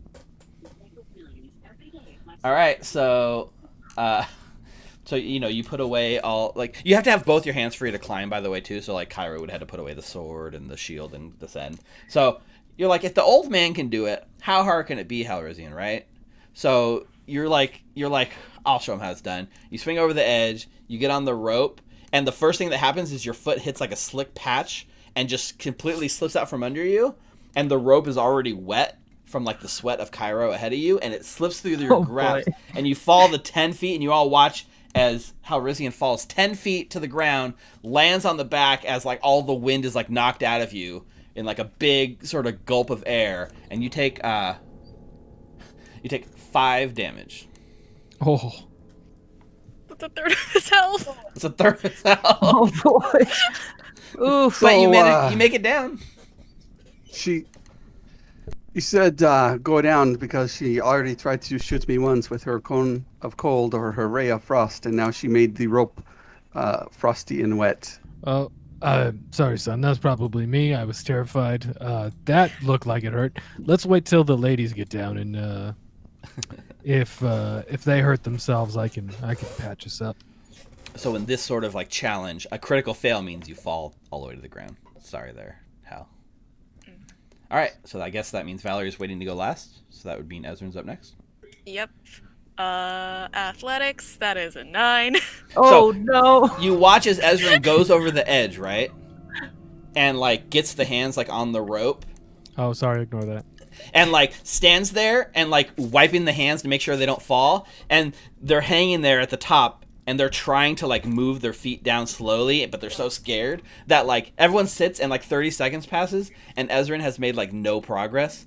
And Ezrin's like, am I close? Am I close? And you open your eyes and look down, and you're still 10 feet off the ground. You're very close. You have not fallen, but I have made no but you've made no progress. Yeah. Oh my god, that's Give me another athletics check. Can I help? You want to try to help? Yeah. So yeah. you come over, and it's like helping is a good way to like assist your allies. So you lean over to try to help. So first, why don't you make an athletics check to help her? Me? Yeah. Okay. Athletics. 16. So you managed to give help using the help action, pointing out where to go, giving tips. This is going to now give, because you were successful on your help action, this is going to give Ezrin a +1 on the roll. So Ezrin, make another athletics check, and we're going to add another 1 from the help. I already rolled one, so should it just be 14? 14. So yeah. So that's enough to, with the guidance of Ezrin, with that guidance of Valerie, you managed to descend halfway down, so you're like 5 feet down the 10-foot cliff. And so Ezrin is sweating bullets. Yeah, and I'm assuming Valerie is going to help on the second half of this as well. So make another athletics check to help Ezrin, and then we'll. Yep, 21. That's actually a critical help, so you're going to get a +2 to the roll. Ooh. So 18 total. Yep, and with the help of Ezrin, you get down to the bottom, no problem. Good job. Well done. Thank you, Valerie. Yeah, and everyone else is like Hal's like, wait, nobody helped me. Sorry. That's the tutorial for you, right? So now you're at the top, right? The rope is still tied to the stalagmite. So if you want to climb down the rope's gonna be left behind here. I'm gonna untie the rope No, from this, so please. it's okay.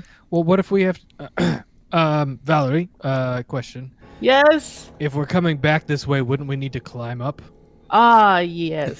That makes a lot of sense. So I'm maybe not very let's- smart. I'm fine. I mean, here's the thing. He takes the bottom of the rope because what is that?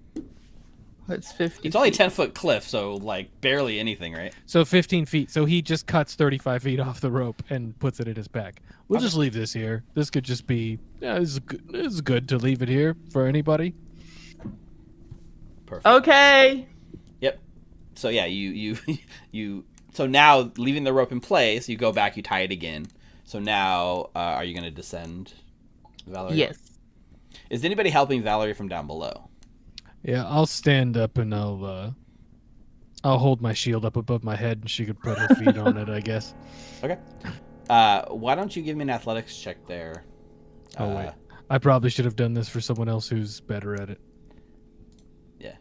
Oh, never mind. Critical Natural success. 20. Ooh. Nice. Perfect. Critical success. So that's a +2 to your roll, Valerie. 18.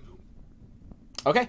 Valerie manages to descend halfway, not a critical success, so not all the way down, but you descend halfway with the guidance and the knowledge that, you're being helped from below and calling out slippery spots. So you made it halfway. Let's do a second round. All right, Valerie, you got it. And Kyra walks away. I was gonna say I might break your hip. Does anyone else want to step up to help? Oh boy. So it's not pretty, right? Your foot slips on a wet patch, and you instantly begin descending down the rope, but just guiding yourself perfect with like the rope and the wet hands, you land with like an ungraceful thud at the bottom of the cliff. A little bit of rope burn, but no injuries. You have succeeded in descending down the cliff. Congratulations, everyone! You made it down the cliff. You're looking pretty rough, son. Hold on a second. You all earn 10 experience points for defeating the cliff. Really? Yes. So there is Wow. more. You earn experience for like completing any kind of obstacles or any sort of challenges, including stuff like cliffs. So it's not worth a lot, but it is still an obstacle that you guys overcame. So it's worth 10 experience for you guys. All right, so I cast Heal, which is a D8 plus. Plus 8, right? Oh yeah, no, just a D8. Are you doing it first, one action? No, I'm doing 3 actions. So I take out my holy symbol, I start praying, and I do some hand movements, and I'm looking at Hal and doing a 30-foot pulse. So it's not cumulative then. If you do it with 2 actions, you don't get like the each level added together. No, unfortunately Perfect. not. That makes sense. Okay. In my head, I was just kind of like adding the next effect to the previous effect, but reading it, I think you're right. So it's just a D8 to everyone. Yep. So it's multiple people, and that's why. Do you mind if I just roll it with my regular dice? Go ahead. You guys can't see it on our stream, but Jordan he's sharing his screen with us and has a dice tray with the actual dice. So. Because I don't like digital dice. You got 5 HP back, Alan. So did I. Thank you. All right, so 5 to everyone, but you guys are the only 2 that are hurt. So as you guys finish getting down the cliff and you do this spell, your eye, like Valerie, your eyes like turn to the north with your sword glowing up, and you can see up ahead there seems to be a cavern that is dimly lit by fungus like lining the walls, and the only thing you can see in that cavern is webs all over. Oh, that's not good. And as you guys turn your attention north, I think we're going to take a quick break. We're not going to take a long break. We're going to come back. So it's 8:52 right now. Let's come back in 8 minutes. Let's come back at 9 o'clock on the dot and keep going. So that way we can just take a little bit of break to get something to drink, go to the bathroom, stuff like that. So those of you guys that are watching our stream live, by the way, Heisenberg really got a kick out of you guys falling. Gotta say.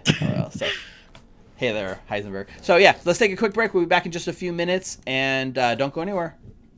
Be right back.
Why don't they have deodorant as this item?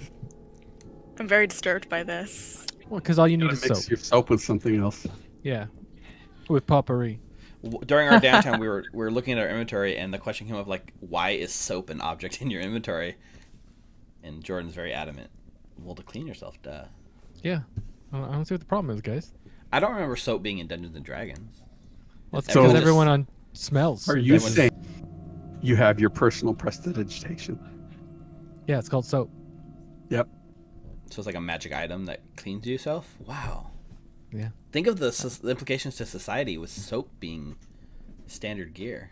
Yeah, most people should. I mean, if for real life, more people should use it. Well, I think we've now officially found the menace under Otari. It was the slit cliff. Oh, I thought it was the soap. It was covered in soap. It was covered in soap. That's why it was so slippery. Yeah. That's definitely what it was.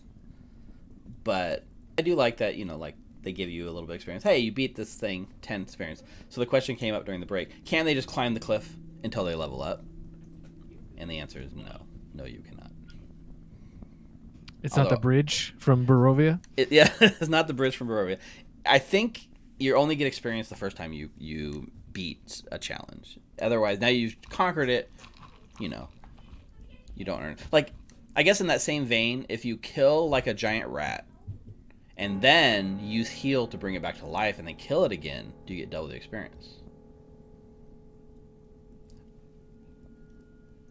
No. Pushing forward with our group, you guys defeat the cliff. Congratulations. Just when you guys are high-fiving each other and you guys are like red cavern that is all along the walls. And that seems to be the next room in your dungeon journey. So, what would you guys like to do? Ezrin will slowly forge ahead. Ezrin. There's cobwebs everywhere. Might I suggest that we have our Valerie go first? She seems to be quite proficient at killing things. So, also to point out, like, the game moves between these phases, like exploration, combat, stuff like that. So, when you guys are, like, in the exploration phase, it opens up, like, new sort of actions you guys can do, which are kind of called out on the skills tab, the Sorry. skills screen. But there is, let me just see. I don't remember which screen it was, but there's like a screen that talks about things you can do during like exploration phase. Like one person can say, I'm scouting ahead. The next person can say, I'm looking for secrets, stuff like that. Has anyone seen which handout that's in?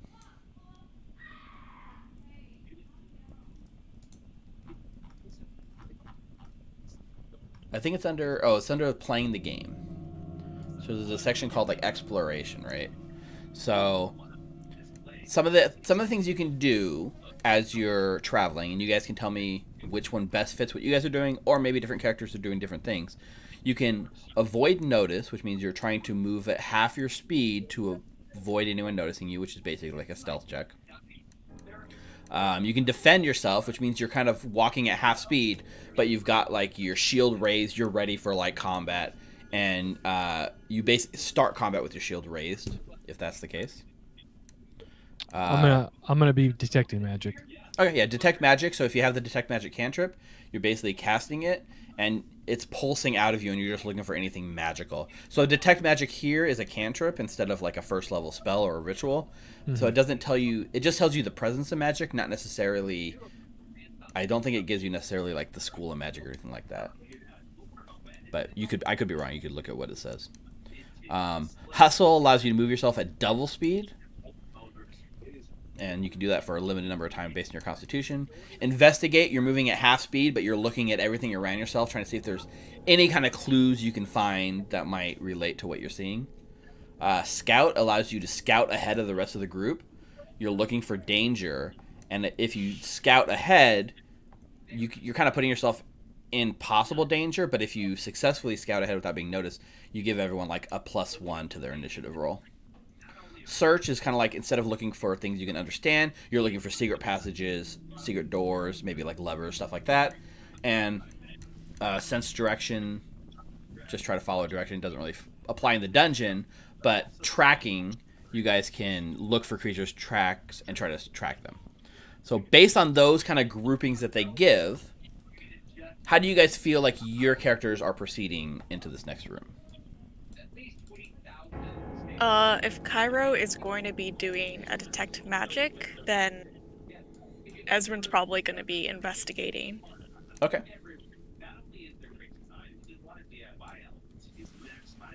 So, Ezrin's doing the detect magic. Cairo, why don't you go ahead and give me just an a recall knowledge, and you choose like what sort of knowledge you're looking for. Are you looking like a nature stuff? Are you looking for magical stuff, etc.? You choose what sort of knowledge you're trying to recall during your investigation. What about Valerie and Hal? I'm gonna look back to Hal and say, "Oh, Hal, didn't you mention that you saw, like lizard tracks while we were at the room earlier?" Yes, that is correct. Should we maybe check if they go on forward from this point on? Yes. Let me move forward and see. Okay. Do you have tracking as like a trained skill? Like, are you trained? Is it under survival? Yeah, I think tracking is, if you're trained in survival, then you're trained in tracking. Yes, I am. Tracking. So let's just check. So survival, track is a trained action for survival. So yeah, anyone that's trained in survival can track something. That's T3, right? Yeah. Yeah. So that means you're trained, and T3 would mean you'd have +3 to the roll, I think. Plus whatever your basic thing is. So do you guys want to both combine to track the creatures, or is one of you doing that and the other one doing something else? I could say, Hal, while you track, I could go on ahead and scout. I'll call for everyone in the back if I see any danger. All right. Be careful. Okay. So that would mean Valerie, give me a stealth roll, and Hal, give me a survival tracking. This feels like it should have been done opposite. Stealthy one, you track. I'll I know. She's very dumb. Not dumb. She doesn't have wisdom. Okay. Boy. She's going to move up on her own, and Cairo's just going to follow behind her. He's not going to let her go by herself.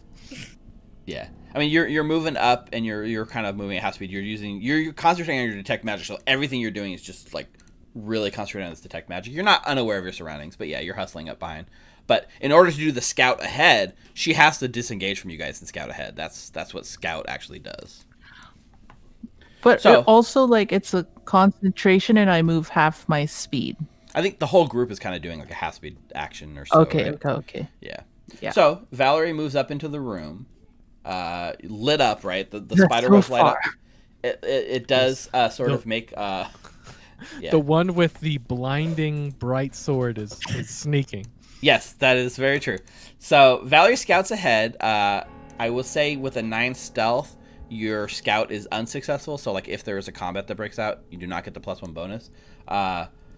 With a 9 or with a 12 survival, there are definitely tracks around here, but there's so many of them and going so many directions. You're having a hard time making heads or tail of it.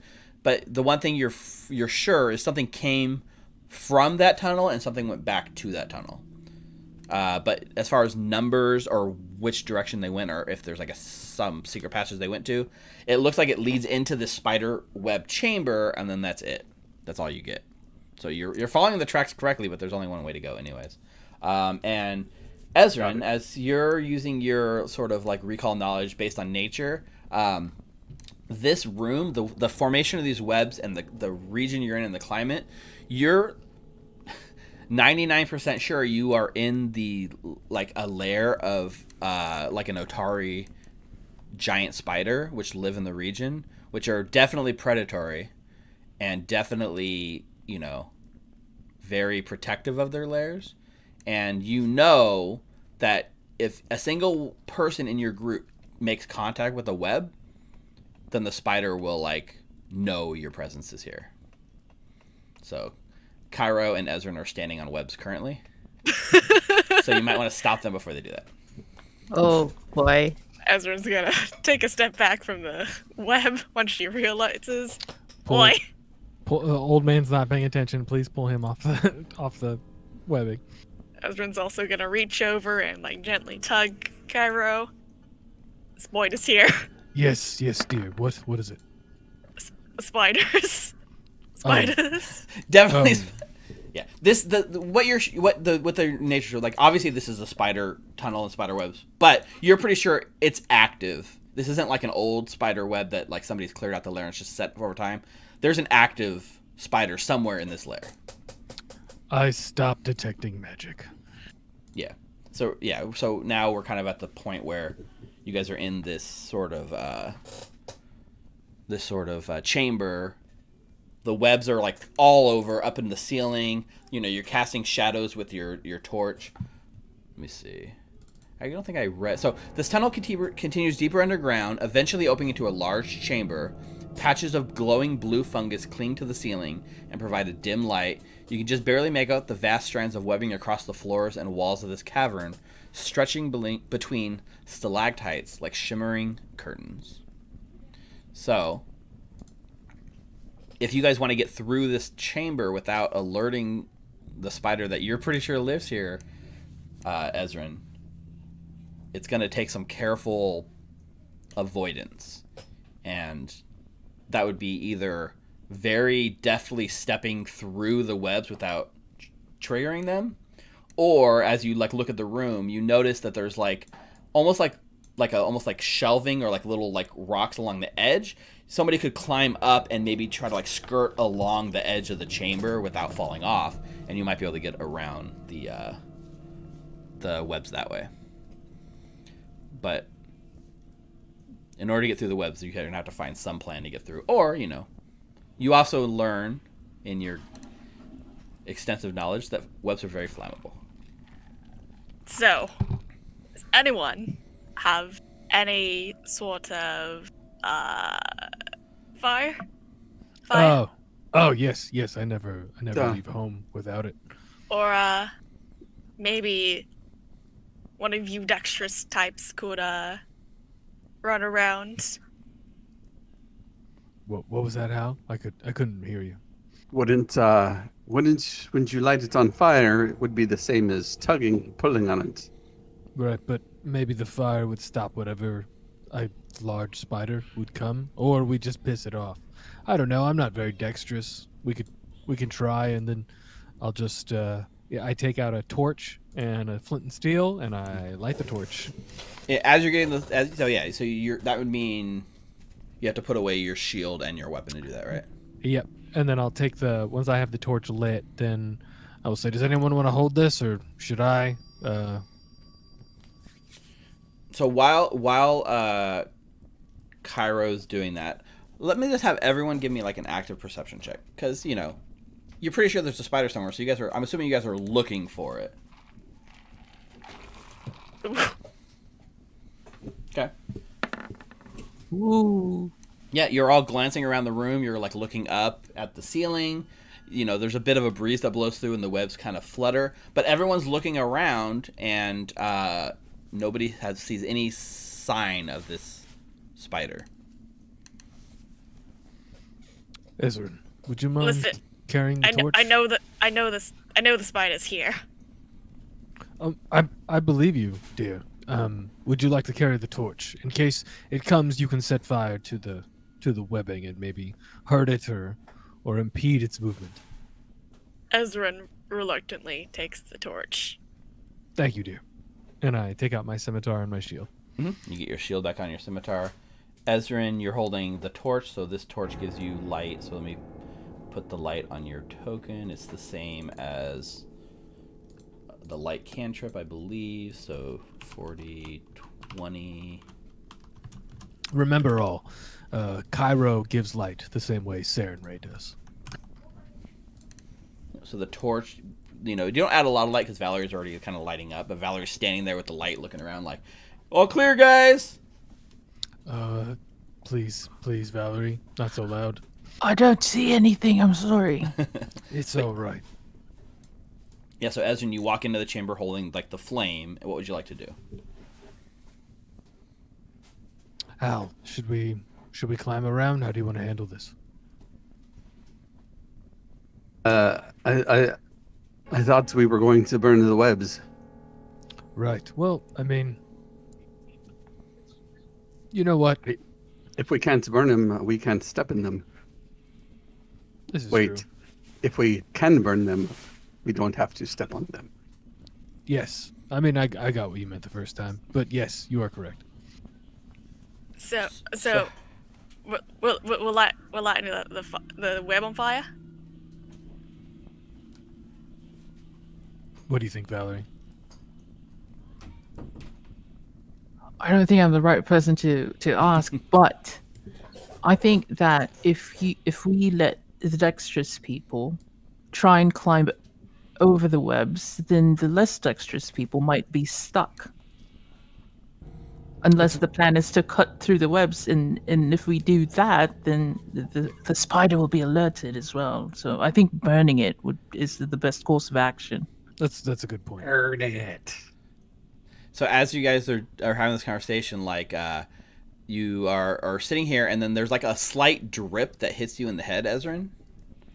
Oh And, no! and you look up and you see like descending from the ceiling down at you with its fangs like wide open and poison dripping from it. A giant spider descending from the darkness and the web clusters above.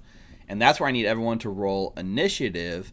Now, the one thing I would say here, Hal, since you're...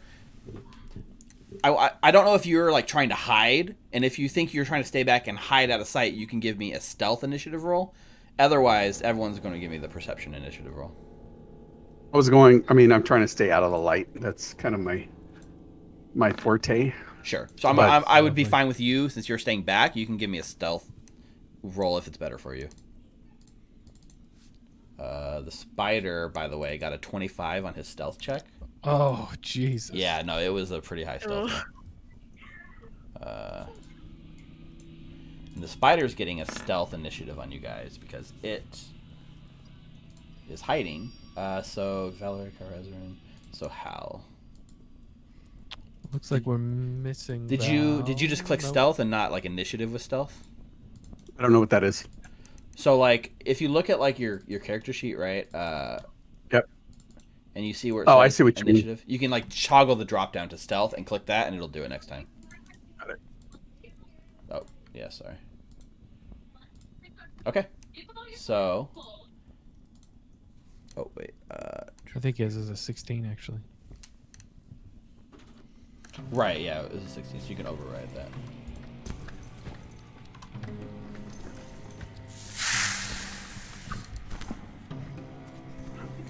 Okay. So, descending down before anyone has a chance to react with his 26 stealth. Second, I have an idea what it wants to do. Anyways, what the spider does is as it bites athletics. you. What's that? It's under athletics. Yeah. So you go limp, right? You're unconscious. The spider bites you. You fall limp.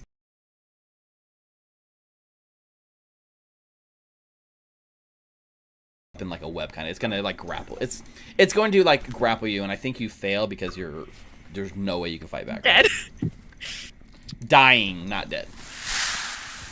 Okay, and that's the spider's turn. Halryzian. Stride up here. Sneakily and grab.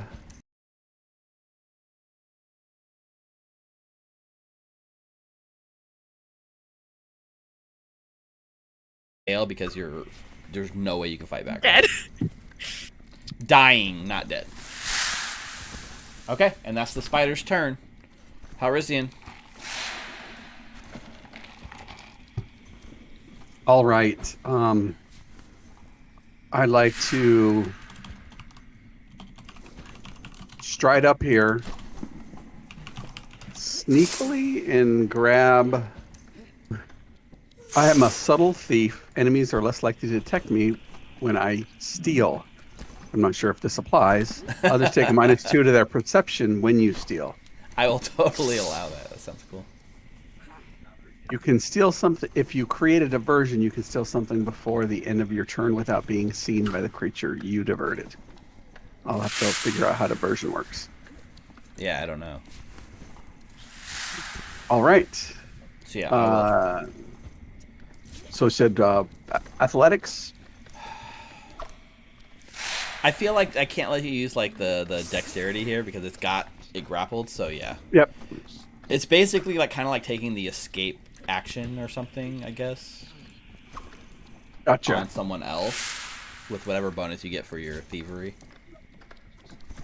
So. 18. Damn. That's enough. So you go. It's grabbing like Ezran, and you run up, you sneak up, and then you're using the thing. You like snatch it and yank it back, and Ezran is now like in your clutches. Can I move Ezran away? Okay. So, I guess my default is to go back to like 5e, drag something at half speed thing. I don't know if there's better rules. But you pull Ezran back away from the spider, no problem. That was 3 actions, right? Yeah. I want to put it next to Cairo. Okay. Thank you, man. All right, Valerie. Seeing what happened, I will immediately pull out my longsword and attack the creature. Oh, I hope you had that already, otherwise we wouldn't have been able to see. Yeah, you got it. You got it out. Oh, you're right. I'm doing that. Yep. Make your first attack. 19 to hit. That hits. 11 damage. It's not a crit. So 11 points of damage. Are you doing slashing or piercing damage to the spider? Slashing. I'm gonna aim for its legs. Okay. Yeah, you do like a big slash and you watch as like it cuts like some of this web, the legs, and they kind of like hang limp, and you see like some kind of like black ichorous blood start oozing from his legs. Still alive, but looks pretty hurt. And I will do another one. Okay. Boob. Second one misses. All right, and then I will raise my shield. Okay. Raising your shield to get that +2 AC. Perfect. Cairo. Cairo is going to heal as a second level action. So, that's it there. Okay. And I'll roll 2d8. Is it 2d8 or d8 +8? Oh, right, a d8 +8. So that's 14 points back. That's almost all of her health. almost all, Good yeah. use of buzzard. So he doesn't even need.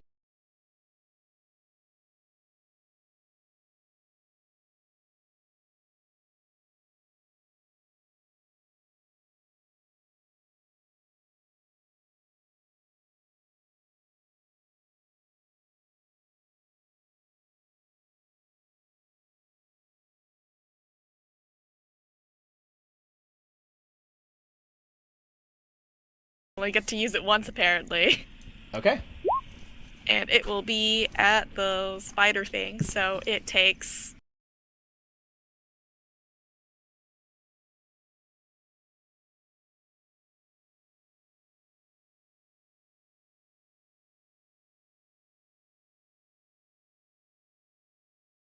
It is dead. yeah. What happened?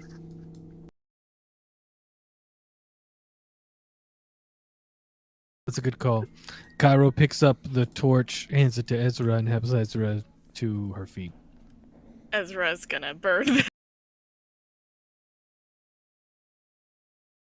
You guys take the torch and you burn it down, cautiously waiting to see if anything else comes, but like this seems to be a solitary creature, and there is no other spiders seemingly in this lair. So you manage to clear.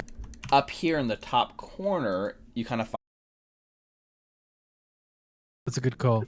Cairo picks up the torch, hands it to Ezra, and helps Ezra to her feet. Ezra's gonna burn. You guys take the torch and you burn it down, cautiously waiting to see if anything else comes, but like this seems to be a solitary creature, and there is no other spiders seemingly in this lair. So you manage to clear out the cavern from all the spider webs, and up here in the top corner, you kind of find what seems to be its like main lair and nest, which is the most thick. It's coated the thickest in the webbing.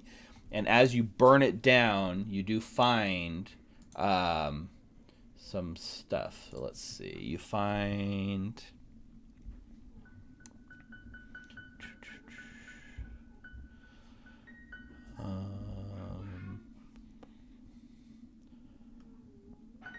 okay.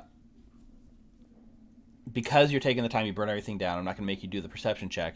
You find a small bundle that you go to light, but you can see as you're about to light it, it looks like something in a cocoon, like a small child-sized figure in a cocoon. Oh, Lord Sandray, please let this not be a child.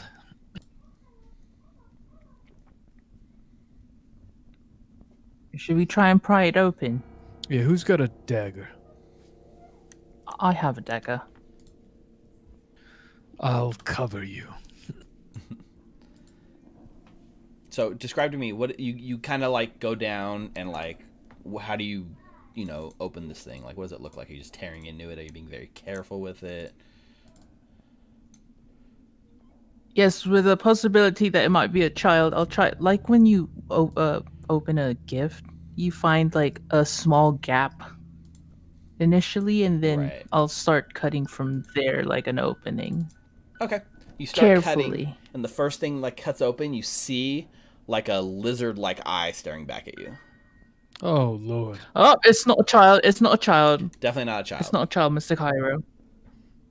And then as you cut a little more, you see like scales around it. And Probably leave it. Are the eyes moving? no, it looks completely dead. Oh, it's dead. The eyes are like open and glassy. There's no life in it. It's a dead, scaly creature. Yeah, and as you like kind of go down, there's like a lot of bones, a lot of dried skin. You can see that it's been like kind of like killed here and wrapped and left for a later meal. But on its hip, it has a small like pouch, and hanging from its hip, it has what appears to be a very fine-looking short sword. Oh my. The short sword has a nice emerald set in the pommel. Oh, let me actually. Sure. Yep. So you can hand over to the sword, and you can add to your character sheet short sword with emerald. Oh, I was going to check if it was magical. It's I not might magical. Be the best. Yeah, you use the detect magic. It's not magical, but it definitely looks like the emerald makes it worth a decent amount as like a treasure. You could, it's worth like 5 gold if you were to sell it. As a man of the cloth, as some might say, I will hold this in trust for the group. We can sell it afterwards unless someone wants it to, stab things with. I agree. I have no complaints on that. I'll go ahead and grab this pouch if you don't mind. Yeah, it's like a little like leathery pouch, and you grab it off its hip, and you can feel like something kind of hefty in there. And you open and peer inside, and it looks like a small potion. It's a healing potion. Tutorial pops up. Did you know that you can drink healing potions to restore your health? Simply open your inventory, click healing potion to restore 1d8 hit points when consumed. Some of our less sturdy comrades could probably use this. Ezra? You also all get 40 experience for defeating the spider. Ooh. Also looks at Ezrin also looks at Hal. Hal. Way back in the hallway. Said 40 HP or XP? 40 XP, yeah, 40. Okay. I'm How not we sure might what you're have found- looking at me for, Oh, but you go ahead and keep it, Ezra. I wrestled you from the spider's grasp. That's quite kind of you. Yep, and you guys appear to now have cleared it out, but like the other thing too, like, you know, you saw reptilian scaly footprints back in the basement, and looking at this thing seems to match. And let me just see. This is actually a great sword if someone wants to use it. It's agile, it's finesse, so you can use your dexterity modifier, and it's versatile. Does it radiate magic? No, do you have one already? I do. And I gesture to my left hip. Indeed, I do, right here. Well then, It looks something like this. oh look at that thing. Oh, Finder is very cute. Yep, so they are very obvious to you guys adventurers. These are kobolds. Right. So with the chamber cleared out, the spider threat is gone. You can see there is like a chamber, like it leads out towards the left, and it looks like the footprints lead that direction. Let's carry on. Okay. Yep, moving on to like the next sort of room. You can go ahead and move your tokens up to the next sort of intersection. So here, after the web-infested cave, the passageway leading deeper underneath the streets of Otari appears to be mostly natural, but someone or something has worked to open the cavern and level out the floor, making this passage easily traveled. A crude barricade made from some old wooden planks and part of a barrel blocks the entrance to a side tunnel, while the main passageway continues off into the gloom. That's to the northeast here, this little like barricade. Yeah, this is like a little side shoot off, and the little like tunnel, the sort of like area seems to be barricaded with barrels and planks of wood.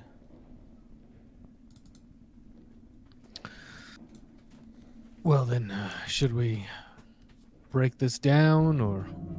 Well, actually, if something's coming to eat the fish, it was either the spider or the rats, or both. And probably nothing that came from that direction. Actually, give me 10 minutes.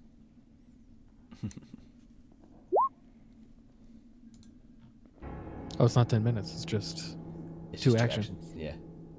So you send out a pulse, 30 foot, looking for magic. Nothing magical. My God above, Sarenrae, has told me that there is nothing magical beyond the barrier. We should continue on. If anyone wants to hear about Sarenrae, no. I can read from my book.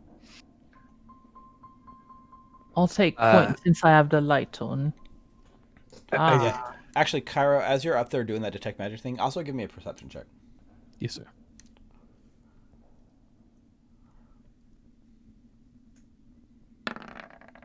Oh, I love digital dice, y'all. Yeah. You don't sense or hear anything. Like you're kind of like listening out into the darkness because it goes off and it looks. You can tell it like dips down quite a bit, and whatever goes that way was like a smaller tunnel that seems to be dug out. But you don't hear or see anything or smell anything coming from that direction. It just seems like a weird tunnel. Sounds good. Okay. So you guys want to go down south? Hallerson, what is your opinion on what we've gone through so far? Well, considering we've only come like, this is about 50 feet. We've seen a spider and a dead lizardman and a barricade. They're either keeping something out or keeping something in, but I'd like to follow the strong lady with the light on her sword. Whichever way she goes, I stand in the back. That's actually very smart. I totally understand. Let's continue. So Valerie, you're gonna go down that tunnel the same where your token is? Yes. Okay. And are we doing the same sort of exploration activities we were doing before, like a detect magic from Cairo and a scout ahead from Valerie and a tracking from Halrizian and what was Ezrin doing? Oh, trying to see if there's anything you investigate that you can understand. Yeah. Are we doing the same thing, or you guys want to change it up? Well, I failed my scouting earlier since I'm not very stealthy. We might want to. We might want to send Hal up for that. The big issue too is like how like you look up ahead where it's in pitch black and like unless you have some sort of light source, you're not gonna be able to see or do much. Oh, we're all screwed. Oh, I could always. I guess I could scout ahead. Or you can. Could I just defend? Track? Yeah, could I follow the tracks? Yeah. Yeah, so you can take up tracking. How do you want to track as well, or do you want to take up a different task then? I'll do the same. We'll do the same thing. Okay, both of you guys give me tracking rolls, survival checks, and give me your investigation check for Ezrin. I'm gonna search. Okay, so you can give me the perception check, I think, for searching. Nice. Gotta have a good one every once in a while. Okay. I think you're just giving me your bad rolls. I'm sorry. So Ezrin, you're not seeing much as you descend into this like tunnel. You're not seeing much. You're having a hard time understanding what might have made these tunnels, if they're man-made, natural. It's a very weird. It looks like a mixture of both. Cairo, you're looking for any sort of like secret passages. Up ahead, you don't. It's not a secret passage, but there is a ledge that looks pretty high up. And I'll get to that in a second. But as you're kind of coming down this tunnel that continues like upwards, or yeah, I guess it would be like upwards a little bit. You do notice like there seems to be a slightly hard to notice ledge that somebody could climb up to. And then for Hal, you're having trouble finding any tracks, but Valerie, you have no problem finding tracks that are heading in this direction. And you're pretty sure, based on this sort of things and these tracks being a little fresher, it looks to be about 4 creatures. 4 of these small, scaly footprints. Probably is this related to the kobolds. Is this the ledge here that I'm standing next to? No, it's actually further up. Okay, then we should move up. Yeah, you can move up some. So yeah, because you we can't see without Valerie and Ezrin. That's a good point. So yeah, go ahead and move your tokens up this way. As you're moving up, you're going to notice this first. That You're at? So, right when you get to about here, up above, about 10 feet up, it's kind of hard to notice from where you guys are. But if someone could climb up that 10-foot ledge, there seems to be like a possible ledge up that way that might lead to something. It's too high to see. Like your tokens can see that there's a door at the top, but like you can't because it's too high up. There's clearly a ledge up there, Valerie, and I am super impressed with your 10-foot vertical leap, but we should probably set up a rope of some kind. Yes, I agree. The problem is you need someone to get to the top to set the rope to help you guys up, right? This is why in Pathfinder they have something called a grappling hook. That's true. Does anyone have a grappling hook? Nope. Oh, Nope. Pro tip, open your inventory and check for a grappling hook. Negative. You mean one of these? And I swing my rope around a little bit with a grappling hook at the end. Oh, that's Oh, amazing. nice. But you're way over there, Hal, so we can't use it from over there. Are there rules around grappling hooks? You cannot see me, but you can hear me. Oh, wow, you're very stealthy. Throwing a grappling hook requires a ranged attack roll. Yeah. So, you want to try to throw the grappling hook up, Al? Yes, let's do that. So you take it out, you attach it to the rope, right, and you do the little swing thing. Just make a... I guess it's just a... It's a ranged attack roll, treating it as a thrown weapon, so... I guess just add your dexterity. I don't think you're trained. Are you trained in grappling hooks? I don't know. He's trained in throwing weapons, isn't he? Then, yeah, then go ahead and use it. I don't know, but I will try. Let's just make an attack roll.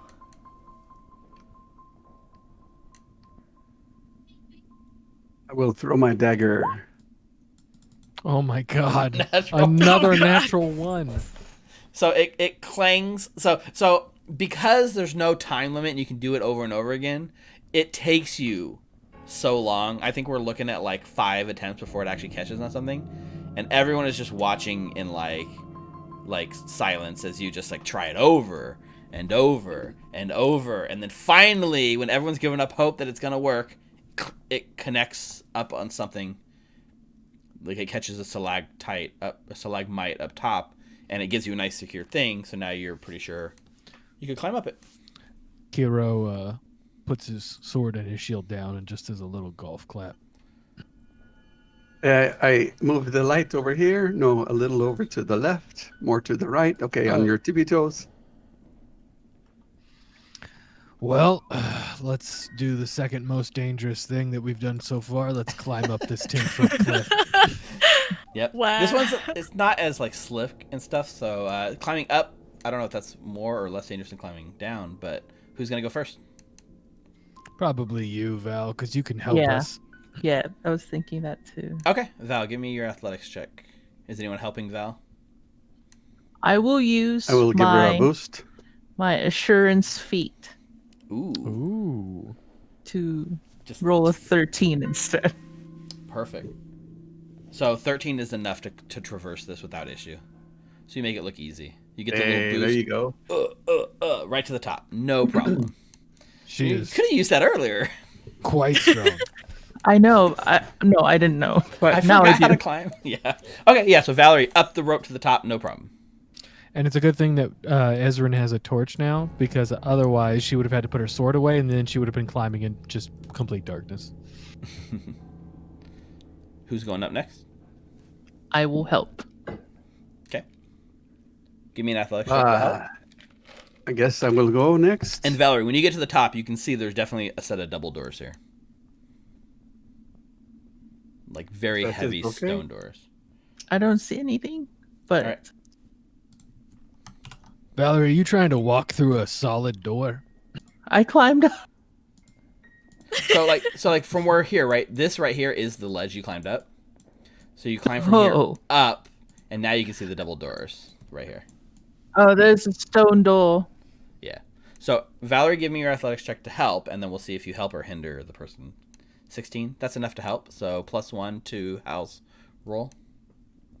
Very Oh, nice. make it look so easy. He didn't need my help at all. You reach down, and he climbs up over your arm and like over your head, and like makes it look graceful. Thank you. Yeah. So you You're managed to very squeeze, light-footed. help. squeeze up here, and it's starting to get a little crowded, but you got room to squeeze. Everyone will become best friends.